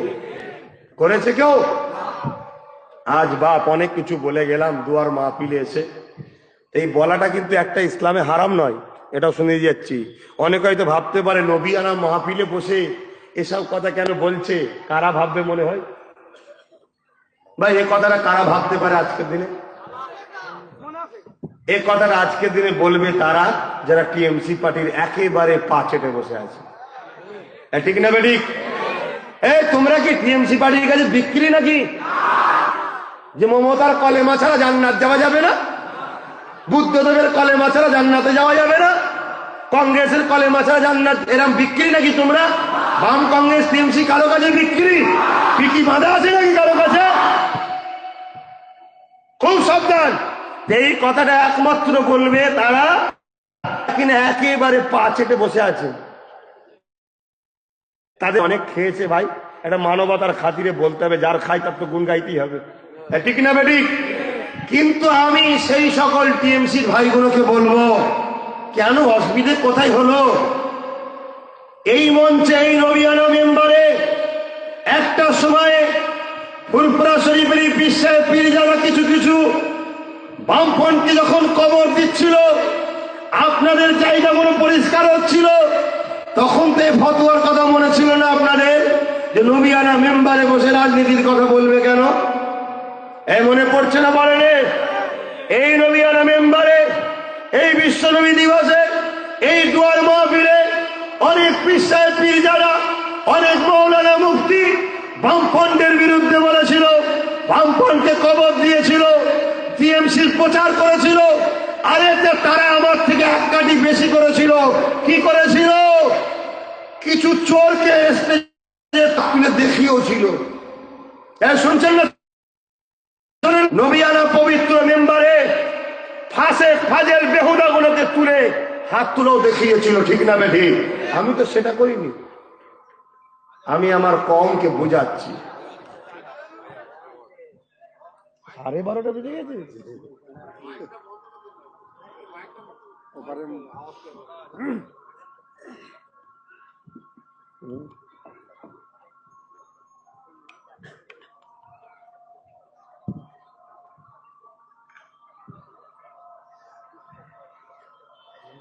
বসিরুদ্দিন ছোট ভাই আমি, আপনারা থাকতেন।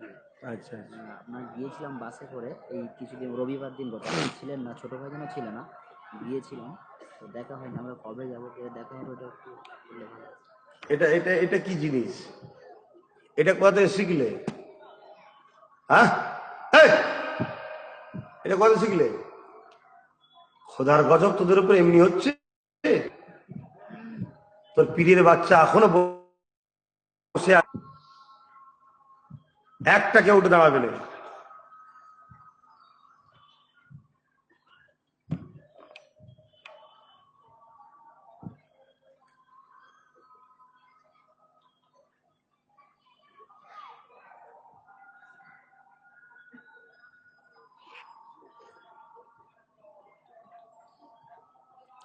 সাল্লাল্লাহু আলাইহি ওয়াসাল্লাম। এটা কি আপনাদের মহল্লায়? আপনাদের মহল্লা? এই মহল্লা?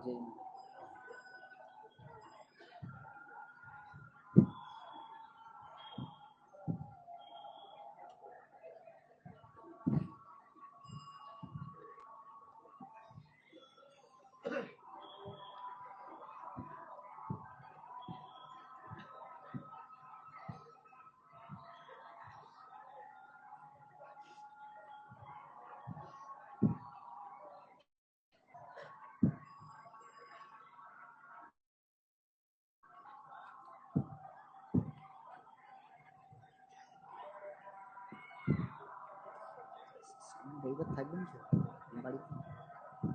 আমরা 100 লোক গিয়েছিলাম বাসে করে, তো ফিরে এসেছি সব দুঃখ করে। তো ওদেরকে বুঝিয়ে রেখে দিয়েছি, ফর্ম নিয়ে গেছিলাম। থাকবেন না রবিবার দিন? শুক্রবার থাকবেন? ঠিক আছে, আমরা আবার বাস নিয়ে যাবো। 100 লোক গিয়েছিলাম। আমার বাড়ি কুলটি, এখানে থাকি। বসিরুদ্দিন আপনার থাকতো যে, আমার ছোটো ভাই আমি। ঠিক আছে।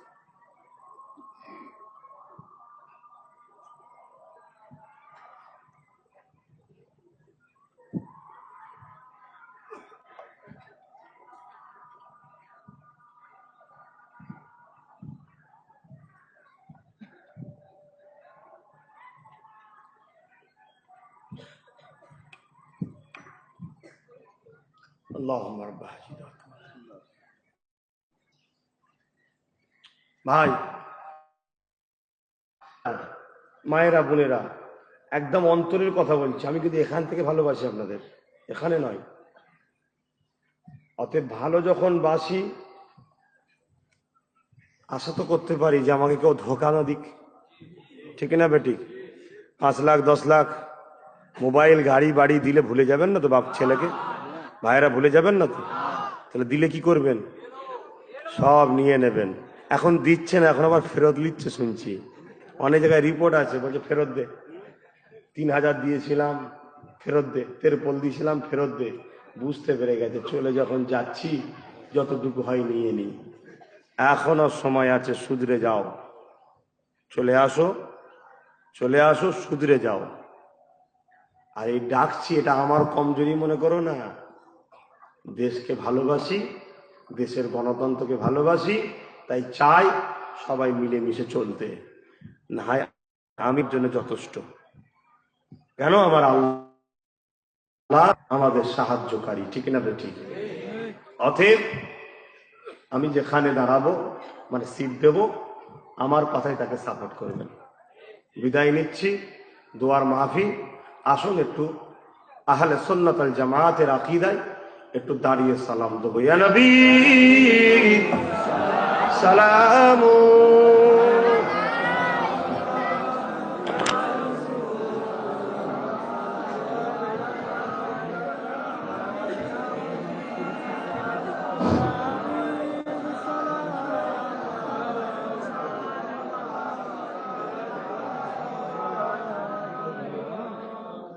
পাগল হলো যে আরো শুনবার জন্য। না জানতে দিয়েছি ওটা দেখি হবে আল্লাহ জানে। আপনাদের কাদের কাছে ভোটার কার্ড আছে? একটু হাত তুলে দেখাবেন। ভোটার কার্ড কাদের কাদের আছে? একটু হাত তুলে। ভোটার কার্ড ঘরে আছে তো? ভোটার কার্ড তো আপনার কাছে আছে। কত ফাঁসাচ্ছে আপনার কাছে জানেন? এসব তো খবর আপনার রাখেন না। আপনার তো তলা থেকে দেখেন, আমরা তো উপর থেকে দেখি। এজনের সমস্যা কত হচ্ছে জানেন? মিথ্যা কেস দিয়ে গ্রাম থেকে বাদ করে দিচ্ছে, তাড়িয়ে দিচ্ছে, আর ভোটার তালিকা থেকে নামগুলোকে কেটে বাদ দিয়ে দিচ্ছে। বিজেপি আসার আগেই এনআরসি হয়ে গেল, আপনি নাগরিক এমনিতে ছাড়া হয়ে যাচ্ছে। কথা বললেন? কেউ চাইছে না গরিব বাঁচুক, মুসলিম, দলিত, আদিবাসী, মতুয়া বেঁচে থাকুক, কেউ চাইছে না। আপনাদের বলবো, বারবার এলাকায় যেখানে যারা বোঝে, কম্পিউটারে বা মোবাইলে এখন অ্যাপ ডাউনলোড করে ভোটার তালিকাটা লিস্টটা চেক করবেন, বাদ পড়ে গেছে কি দেখুন। আর সংবিধান বলছে ভারতের নাগরিক প্রত্যেকে ভোট দিতে পারবে। তার মানে আপনি ভোট যখন দেন, আপনি তার মানে নাগরিক। এটা সংবিধান। কোন নেতা কি বলছো রেখে দেখে যান। শুধু আপনারা ভয় খান বলে নেতারা কথা বলার সাহস পাচ্ছে। নেতা মানে কি আপনাদের খাদেম তো নাকি? নেতা মানে কি? খাদেম তো। আমরা সবাই মিলে তোকে দায়িত্ব দিলাম, যা চেয়ে চুয়ে এনে আমাদের খেদমতটা করবি। অতএব ভোটার তালিকাগুলোকে, লিস্টগুলো দেখবেন, একটু সাবধান হন। বারবার বলে যাচ্ছি, ইয়া নবী সালামু, ইয়া রাসূল, ইয়া হাবিব,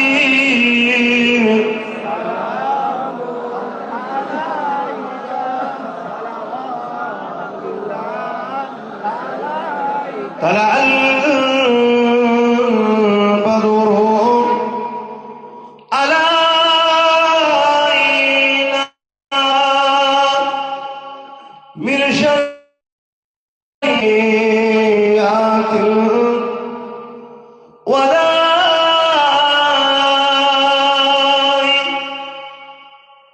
وجب الشكر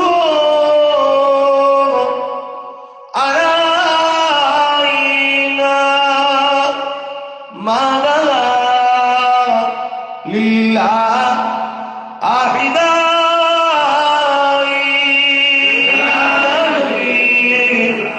سلام يا رسول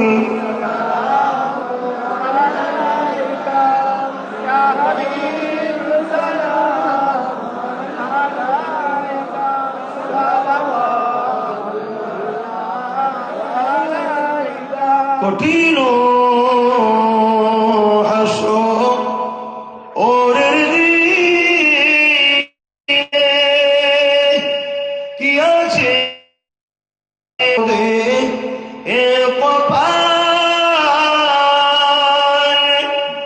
গুনাহগার উম্মাত আত আপনার লইবেন সঙ্গে এ মাহশরে সালাম ইয়া রাসূল ইয়া হাবিব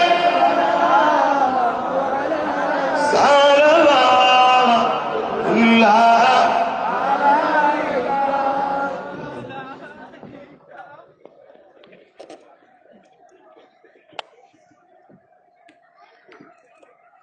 বাপেরা দোয়া চাওয়া হবে।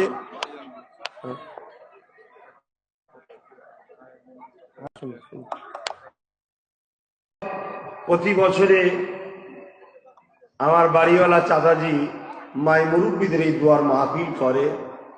আমি কম বেশি পরপর আসছি, আপনারা জানেন।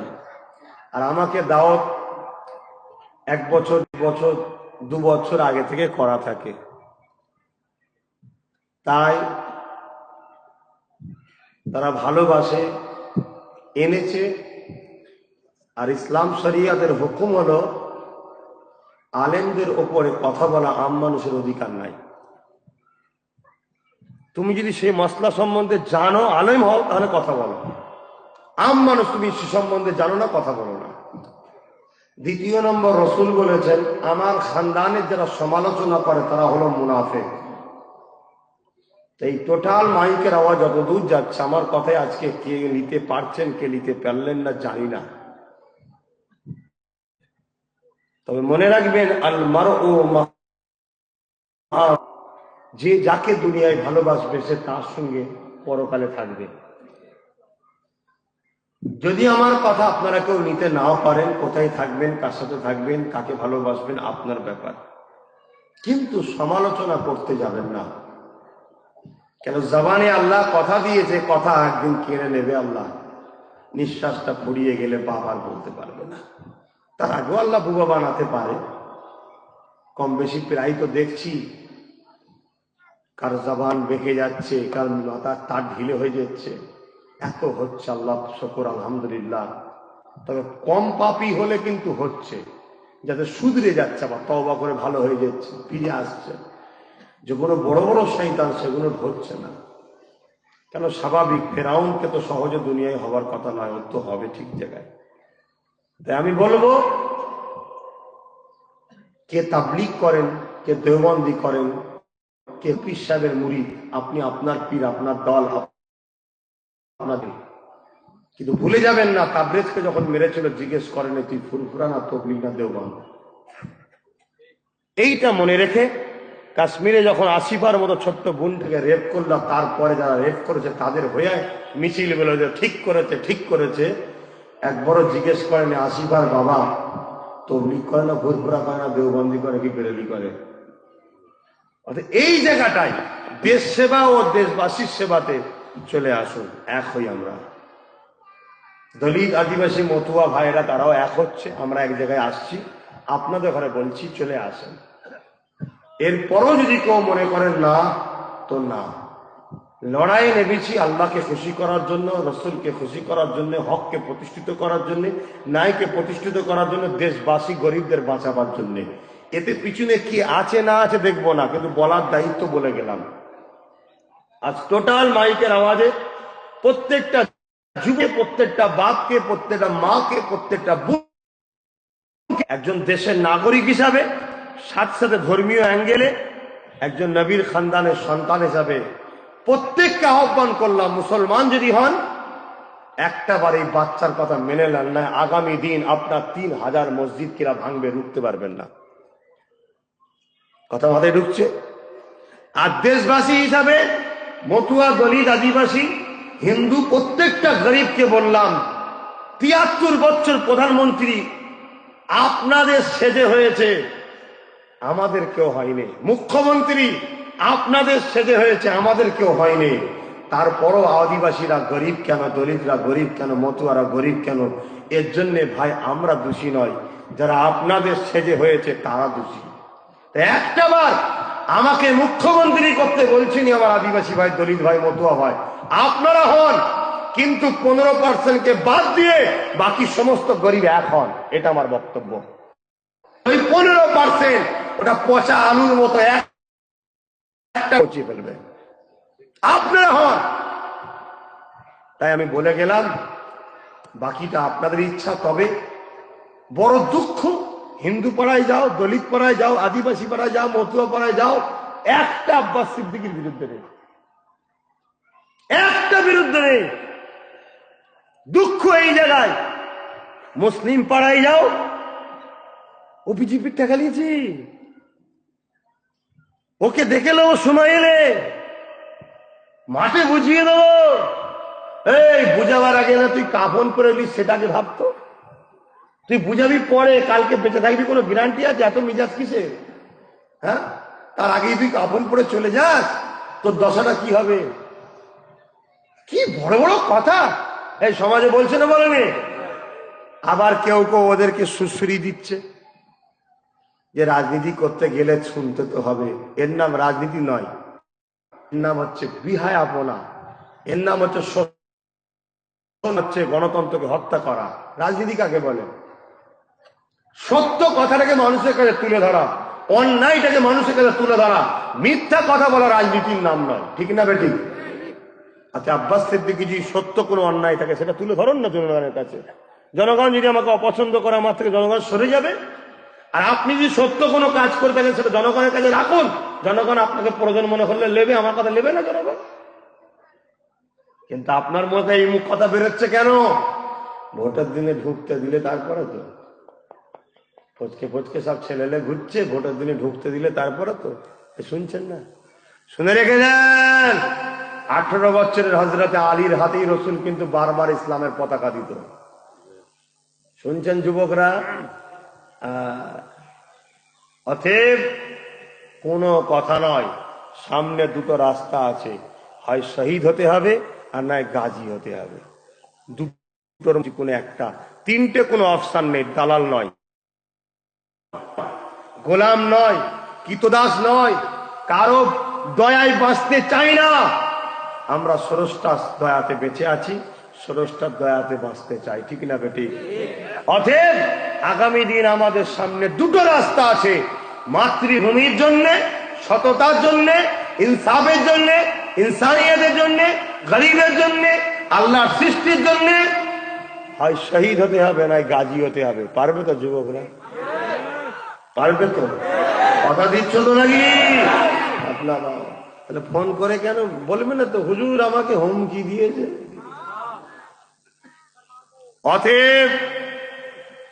অতএব এ বাড়িওয়ালা আমায় ভালোবেসে দাওয়াত করেছে 1-1.5 বছর আগে থেকে। হঠাৎ করে 6 মাস আগে মনে হয় আমি রাজনীতির কথা বলা শুরু করেছি। বাড়িওয়ালা জানতো না, দাওয়াত করে ফেলেছে।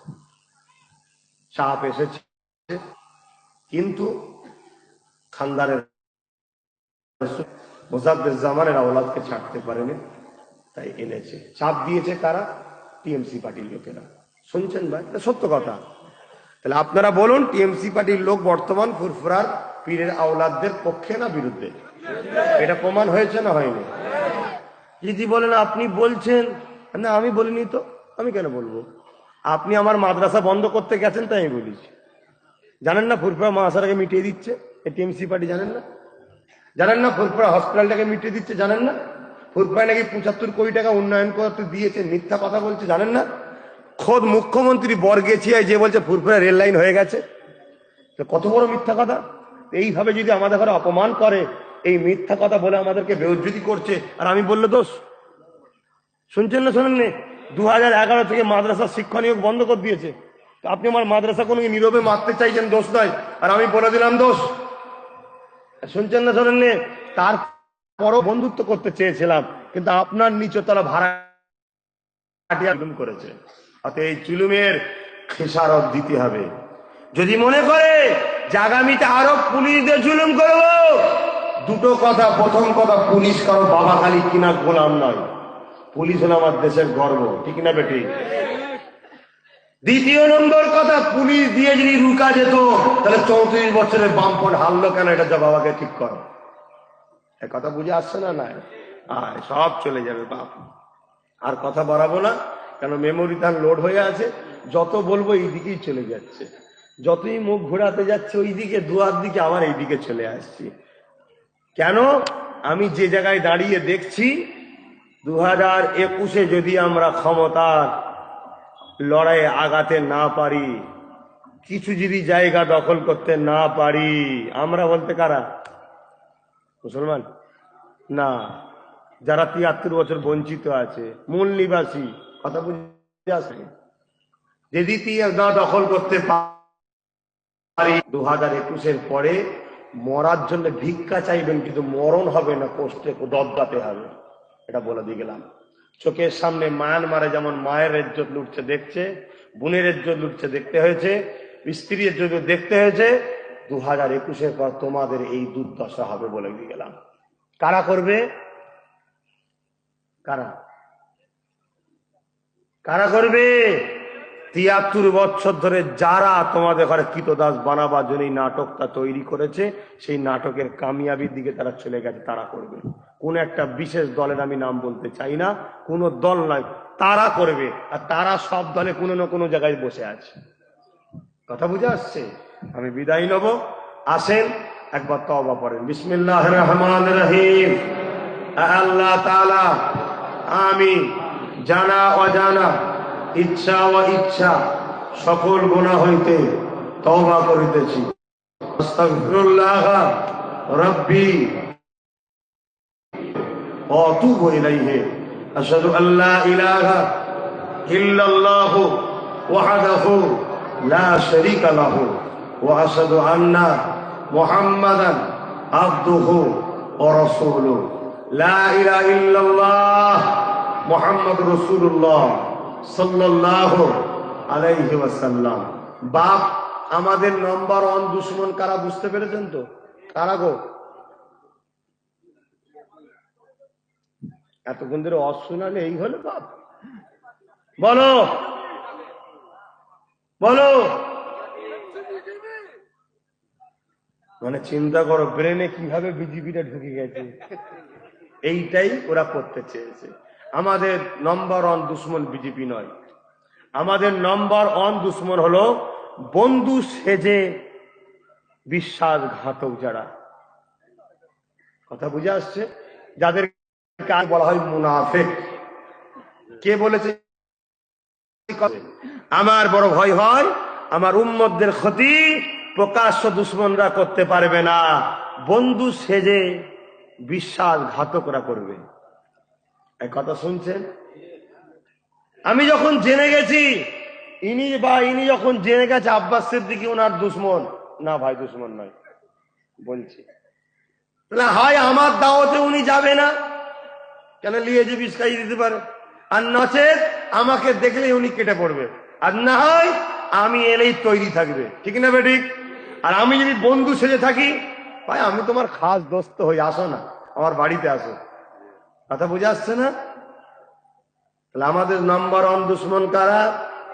হিন্দু, দলিত, আদিবাসী, মতুয়া না, আমাদের নম্বর ওয়ান দুশ্মনকে মুনাফেক।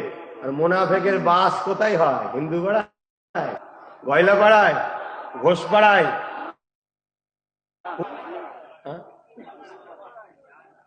একদম আমাদের ঘরের পাশাপাশি থাকে, আমাদের মসজিদে যায়, আমাদের সাথেই থাকে, আমাদের সাথে সবকিছু করে, কিন্তু রাখা হয়েছে জালিমদের পক্ষ থেকে ভাড়া দিয়ে ইনফরমেশন দিবি।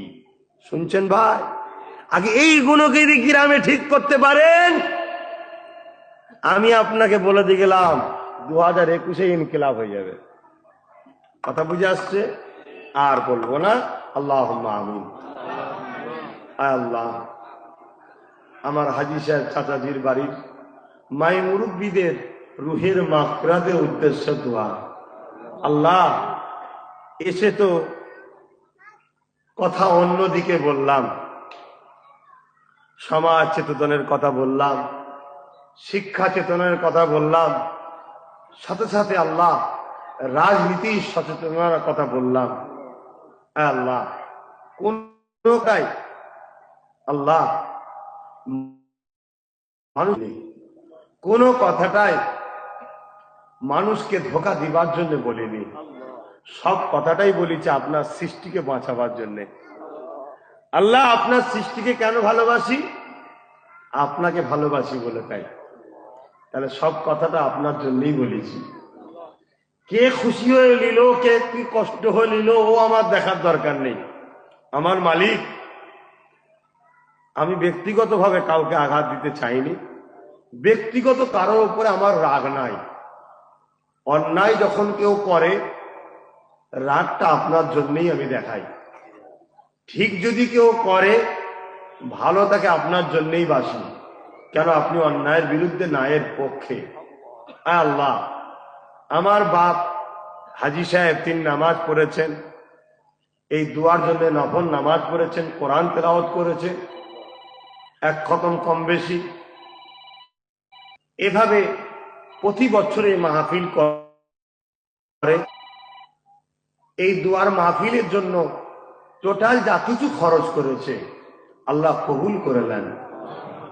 এই তামাম কায়নাতের স্রষ্টা রব্বুল আলামিন আশপাশ থেকে বিনা দাওয়াতেই খবর পেয়ে চলে এসেছে।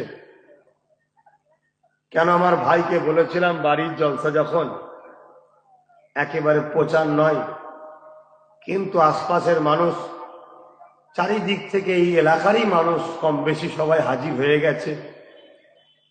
আল্লাহ, মহব্বত তো আপনার পক্ষ থেকে হয়। বাপ থেকে শুরু করে, মা থেকে শুরু করে, বোন থেকে শুরু করে, যুবক থেকে শুরু করে 3-4 বছরের বাচ্চাও পর্যন্ত ভাইজান ভাইজান, এই যে মহব্বত, এটা তো আপনার পক্ষ থেকে হয়। প্রেম তো মানুষের হাতে নাই। কেন? আপনার দোস্তকে এক সাহাবী জিজ্ঞেস করেছিলেন, হুজুর আপনি সব থেকে বেশি কাকে ভালোবাসেন? আল্লাহ রসুল বলেছিলেন, আমার স্ত্রী আয়েশাকে ভালোবাসি। তারপরেই নবী বলেছিলেন, দেখো সাহাবারা, অন্তরের উপরে একমাত্র স্রষ্টার জোর চলে, ওখানে কারো জোর চলে না।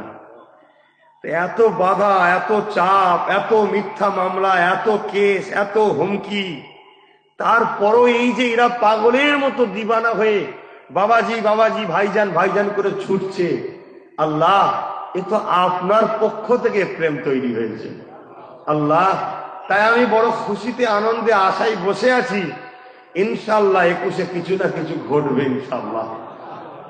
আল্লাহ, এই দুয়ার মাহফিলকে আপনি কবুল করেন, প্রতিটা বান্দা বান্দির আশাকে কবুল করেন, এই আশা বসা দুয়ার মাহফিলের টোটাল কর্মকাণ্ডকে কবুল করেন। আমার আলোচনায় যদি কোনো কথায় আপনি নারাজ হন, হাবিবের হস্তে মাফ করে দেবেন।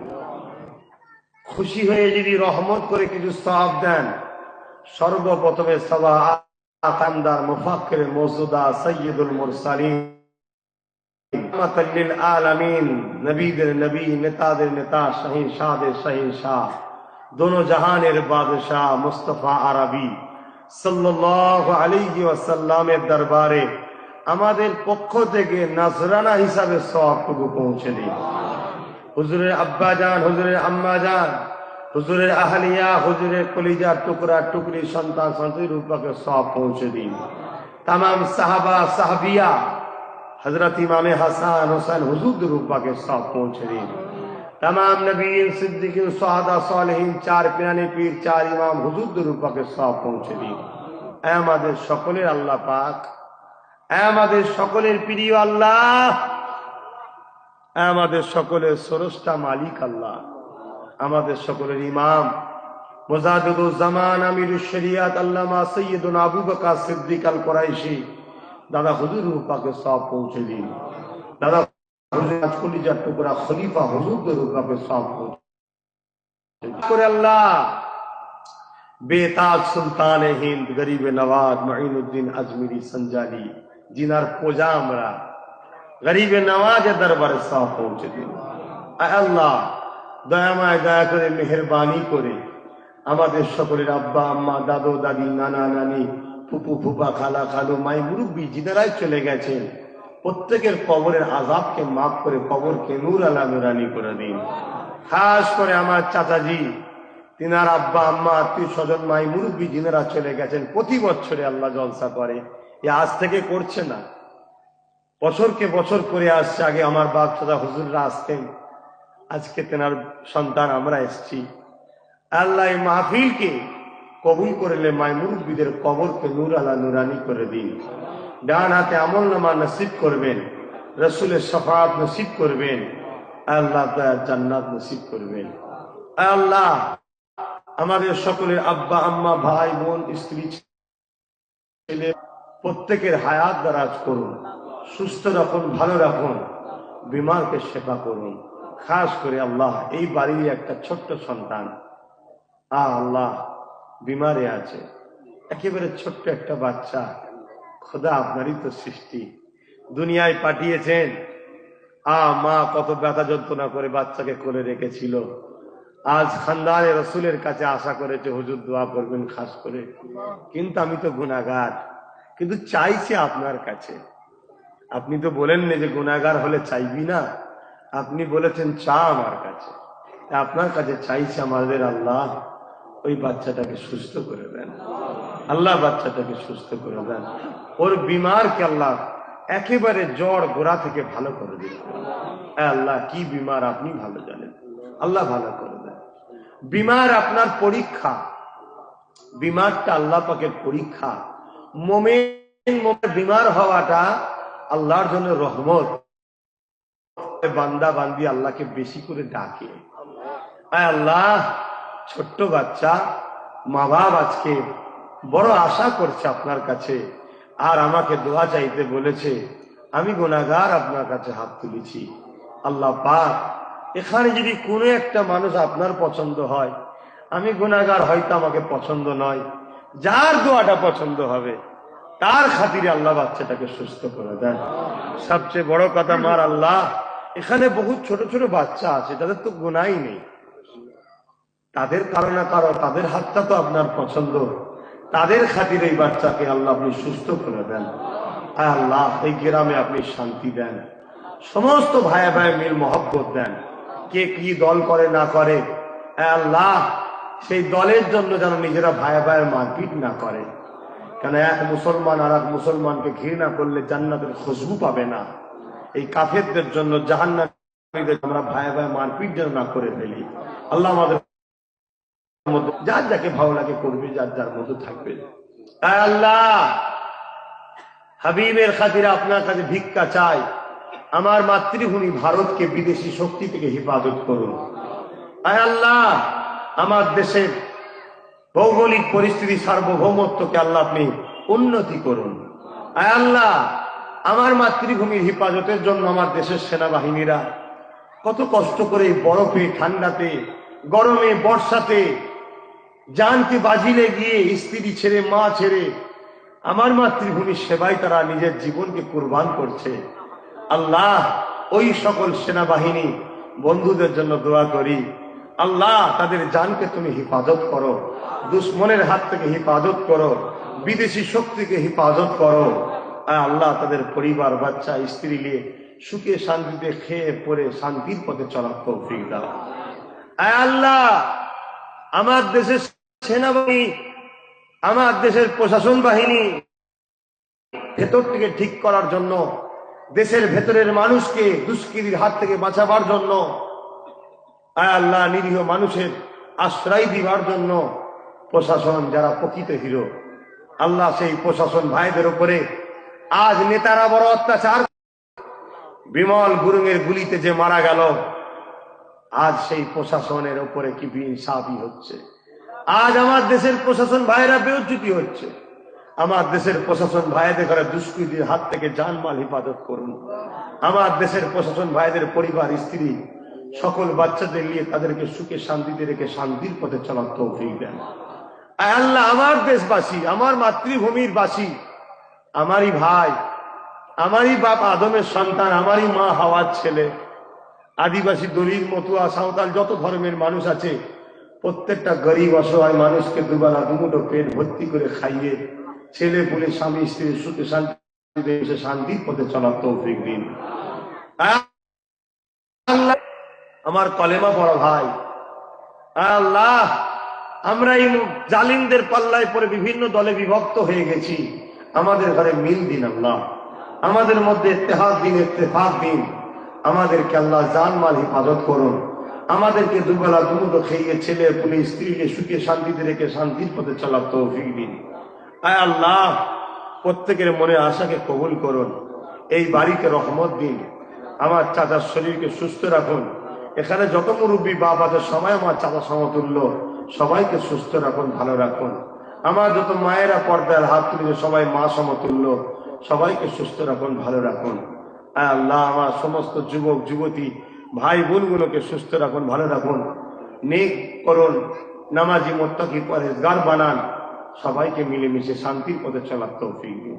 আয় আল্লাহ সবকিছু তো আপনার কাছে চাইব আল্লাহ, দেশের স্বার্থে, দেশবাসীর স্বার্থে, গরিব স্বার্থে, আপনার সৃষ্টি মুক্তোয়া দলিত আদায় গরিবদের হিন্দুদের স্বার্থে আল্লাহ আপনি আমাকে রাজ ক্ষমতা দান করবেন। আল্লাহ আপনার ভরসায় নেমেছি আমরা আল্লাহ, জালিমরা বলছে দেখে নেবো, আর আমি আপনার কাছে সাহায্য চাইছি আল্লাহ, জালিমদের ঘরে হিদায়ত করে দিন, হিদায়ত করে দিন।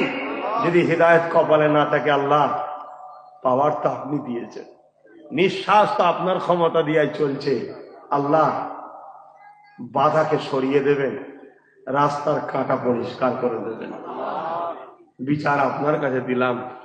এই তামাম কায়নাতের স্রষ্টা, আপনার কাছে ভিক্ষা চাইছি, মসজিদ মাদ্রাসার ইজ্জত আবরু বাঁচাবার স্বার্থে আমার দোয়াগুলোকে কবুল করে দিন।